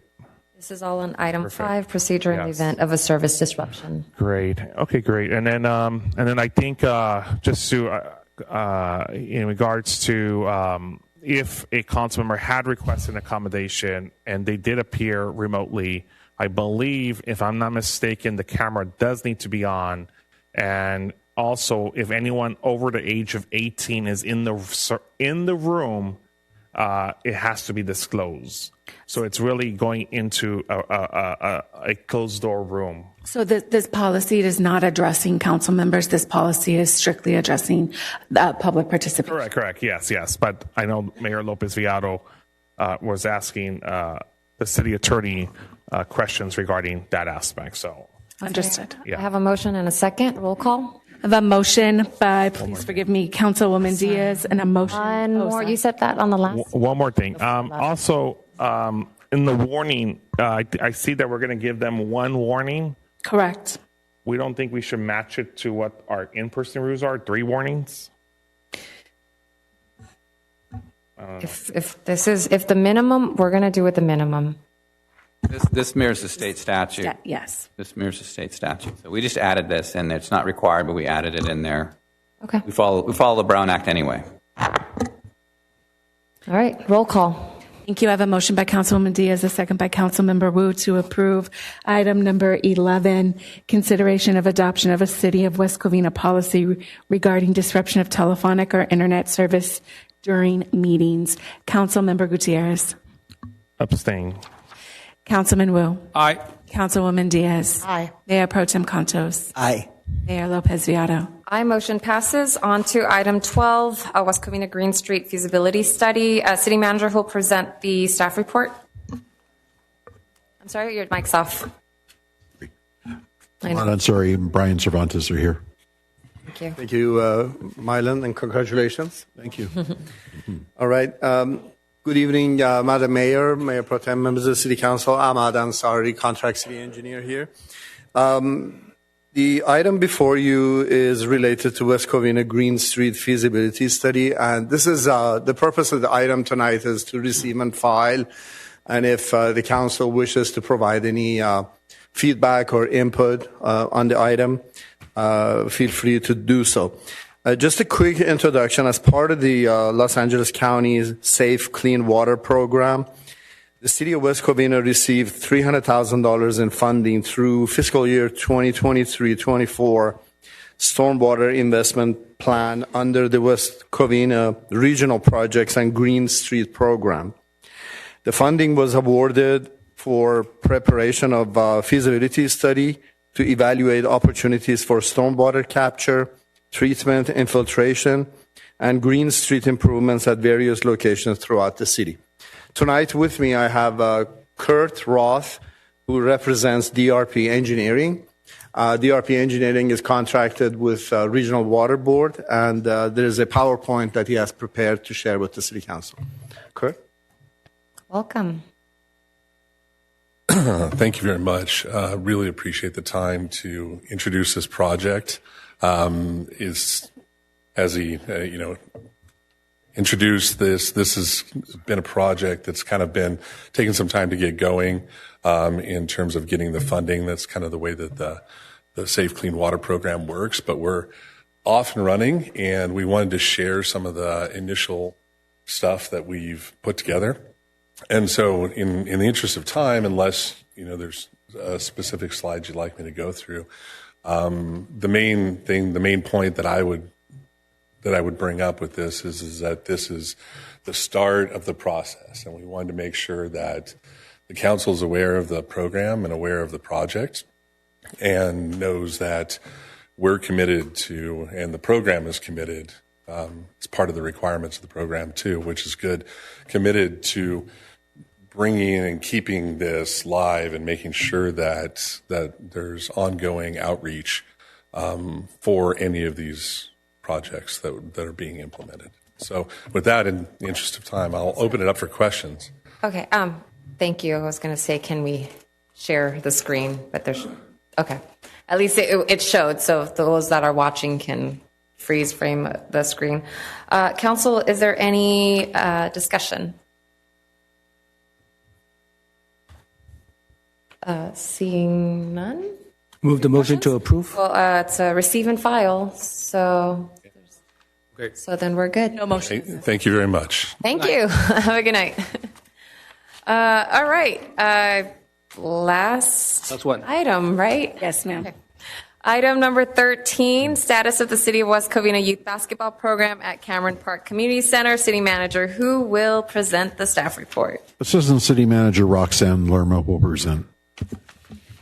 All right, good evening. Through the chair, if I may, we had indicated at the last city council meeting that we would come back with a status update. I do apologize. I am a little bit under the weather, so I'm going to do my very best to get through this as quickly and efficiently as possible while still providing an opportunity to answer any questions that you may have. I do want to point out that the recommendation on this report is a receive and file. I want to begin by saying that the staff at the Cameron Community Center have been working diligently to develop a revised summer youth basketball program and schedule. Recreation staff has, in fact, been secured for the summer youth basketball program. Staff is scheduling a meeting with the volunteer coaches for next week to discuss specifically their availability. There are 2 models that will be discussed at that meeting. And the reason that there are 2 models is that we really do rely on the goodwill and the expertise of these volunteer coaches to put on this program. And what I mean by that is that they are the ones that are leading, guiding, directing, and mentoring the youth, as they have been this entire time for the program. And so we have 2 models for them, a 5-week model and a traditional 8-week model. And really the reason that we're saying we're providing both is because the staff does recognize availability may be limited. So we want to, again, hear back from the coaches to get their feedback. That way, when we do open this up for registration on June 15th, we're ready to go. I want to also point out that both models include tournaments, practices, picture day, and an end-of-season celebration, which is something that they are used to getting with each season. Like I said before, we're slating June 15th as the start of the registration period. And then to your question that you had asked last time, Mayor Pro Tem Contos, the cost per season, it's been ranging between $15,000 and $18,000. This is not a budgetary issue. The issue that was before us was truly a scheduling issue. And so myself and the city manager, we both and the staff that have been working on this at Cameron, we're both all of us are of the opinion that that has been resolved. Mayor Pro Tem Contos? No, that's great. I have no questions about that. I'm happy about that. Thank you. Okay, that's Move the motion to approve.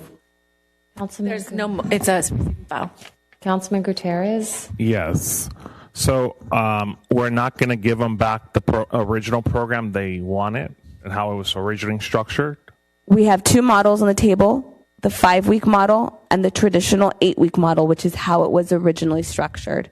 Both of those models will be discussed during the coaches meeting. We rely on volunteer coaches. So depending on their availability, they'll tell us what they're available to do. Now, all the schools, I think, are finishing this week. Is there any way you could meet with them sooner than next week? I think next Wednesday, we reached out to them and gave them 2 dates. And those are, right now, it's tracking for Wednesday. Okay. So I just want to make sure. So one of those options is to restore the program to its original form. For the summer, yes. And the other option is 5 weeks. Again, that will be dependent on their availability. And that will, and when you say it's 2 options, is that because it requires them to volunteer in that process? Correct. Or can you explain a little bit more? Sure. We have volunteer coaches, which is what we've had each season since its inception. And the volunteer coaches coach a team. And so the number of teams are really going to be dependent on the number of volunteer coaches and what they can commit to, keeping in mind that they have their own family obligations and professional obligations and perhaps even some personal ones. And we're going to look at allowing them, I guess, more opportunity to assist the city if they need more volunteers, like the scoreboard. We heard from them last time. Absolutely. I think that we're always interested in receiving the help. And I think that message was heard by the staff loud and clear. Great. Thank you, Roxanne. Thank you, Roxanne. And, I run sports program. I'm actually currently running it's All Stars to bring the teams in, we do rely on volunteers. That makes a big impact. The teams, also the officials, getting the officials, and certain sports, the officials are hard to get, and others are just easier depending on what it is.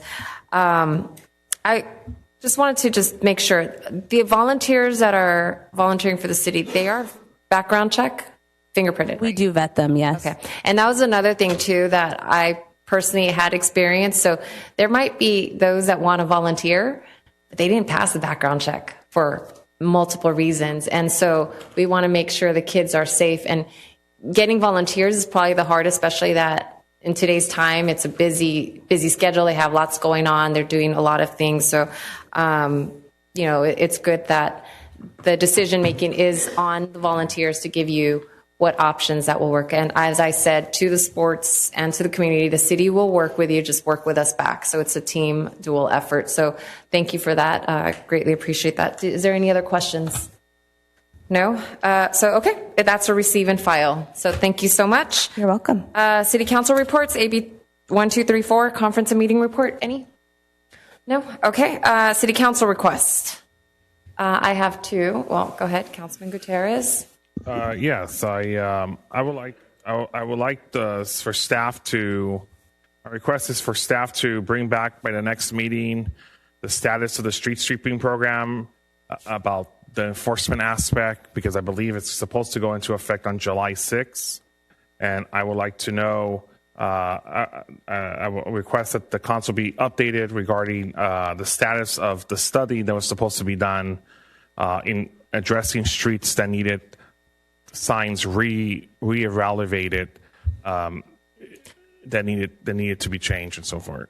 Wasn't that already going to be brought back to us before? Because I think when we spoke about this, as you're gathering all the data or the issues that are coming in, you're creating that log. And I know you mentioned that you were going to bring it back. Was it mid-June to give a report? We could be prepared for June 16th.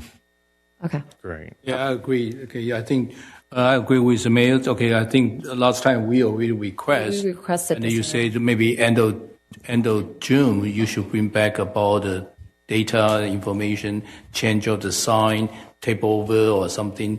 So and some area need to be different timing due to they are much more high density living. Yeah, that's correct. And like I mentioned earlier, we have logged every concern and address, and we've got back to everybody that's contacted us. And our project management team is actually visiting each and every address and site that's brought to our attention, and we'll have a complete report of all the data that was received and our actions taken to address those concerns. And I just want to reassure the public that no, we're not going to cite you with a fine or anything. I know it says July. I'm pretty sure we'll have some wiggle room to finalize certain things because there are going to be changes that is occurring. So that's correct, Madam Mayor. We are not going to start an enforcement program until we've completed our complete review and assessment of every concern brought to our attention, and making sure we're confident in our program and that all issues have been adequately addressed. Okay, thank you. So, in regards to that, so are we going to be enforcing on July 6th then? That is our target date that we've had for about 5 weeks. Based on the concerns we've received and the amount of staffing we have at the city, we will calculate, make sure we can address all concerns with signage issues, specifically, replacing and repairing and removing old signs. And if for some reason we can't complete it in the month of June to be ready for July, then obviously we'd postpone the the start of the enforcement program. So you're going to have a report that you're going to be able to change all the signs by July 6th? We'll be changing signs where it's warranted. Okay, so then I think we need it sounds like there's multiple streets. So how do we figure out which street gets what? Each concern is addressed independently. Some streets include removing old signage. That's an easy one to fix.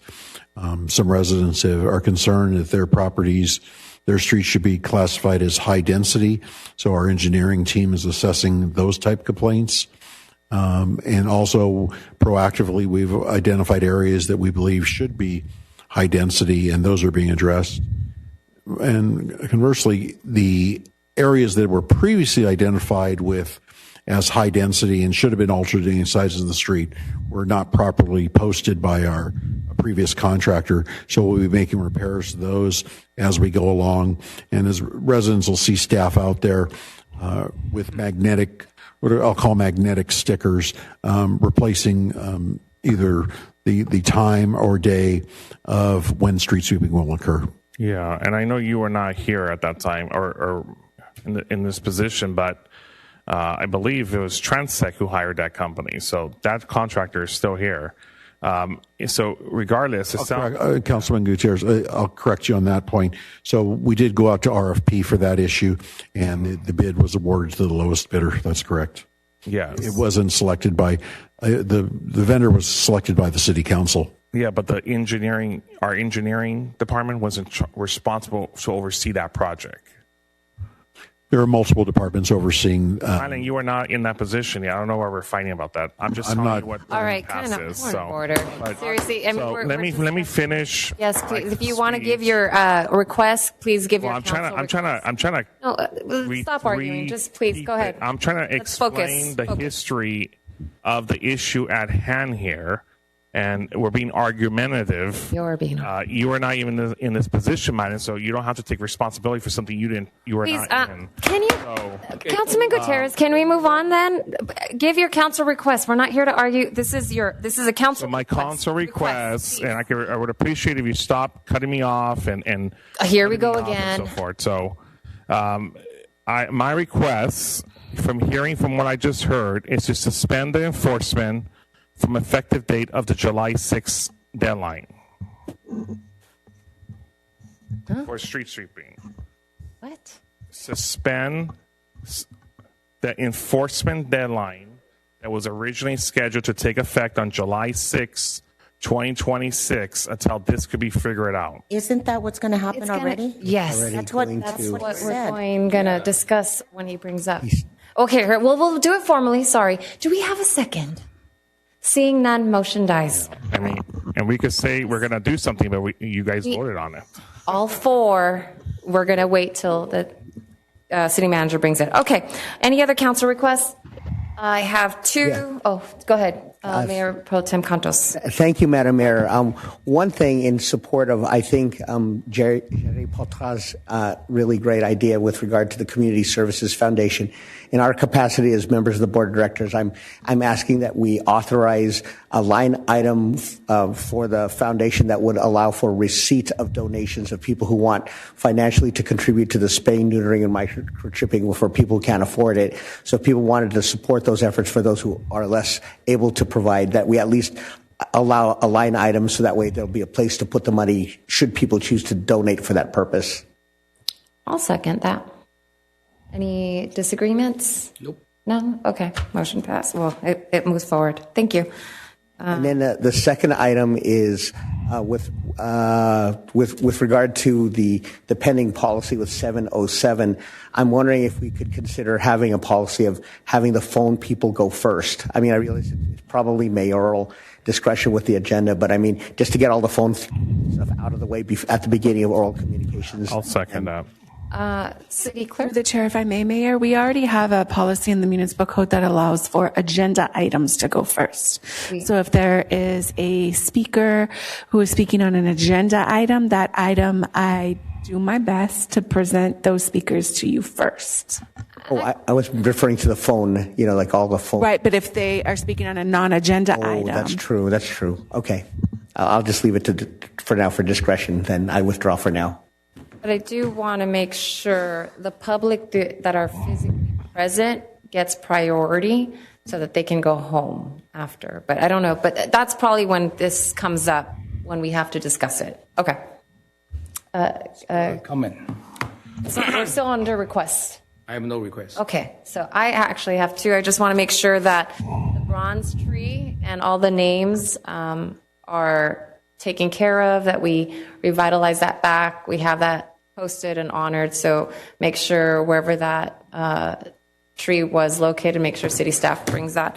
The second one is now hearing about Gouster Park, because that was one of my projects prior. I know I had a meeting with Roxanne and the Youth Science Center and the Girl Scout. So I was excited for them to come through. So I want to make sure that this comes forward and we get that program going. Roxanne? If I may, we actually have a scheduled meeting with them for next week on June 11th, I believe. So I just want to make sure that comes to us. All right, perfect. So that ends city council requests.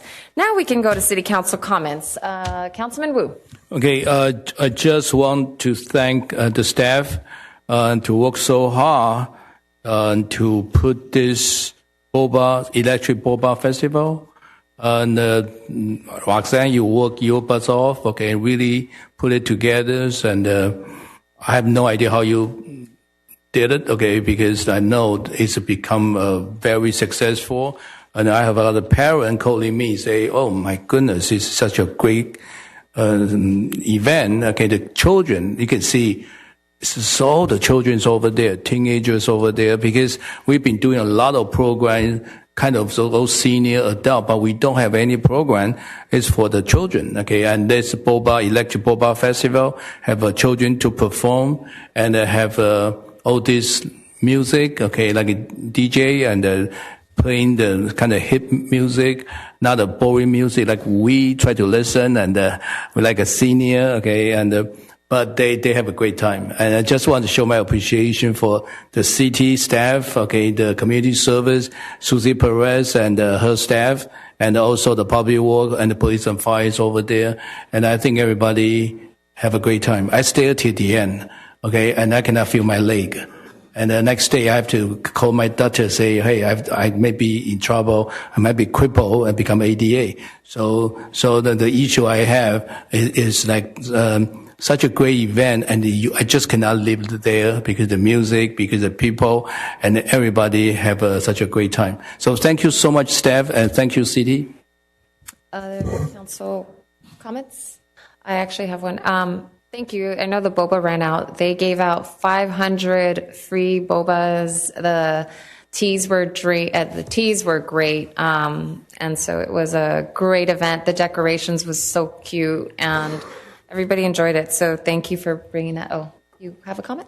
Yeah, the Boba Festival is really, really cute. The decorations and all that, very creative. I thought it was a really good job.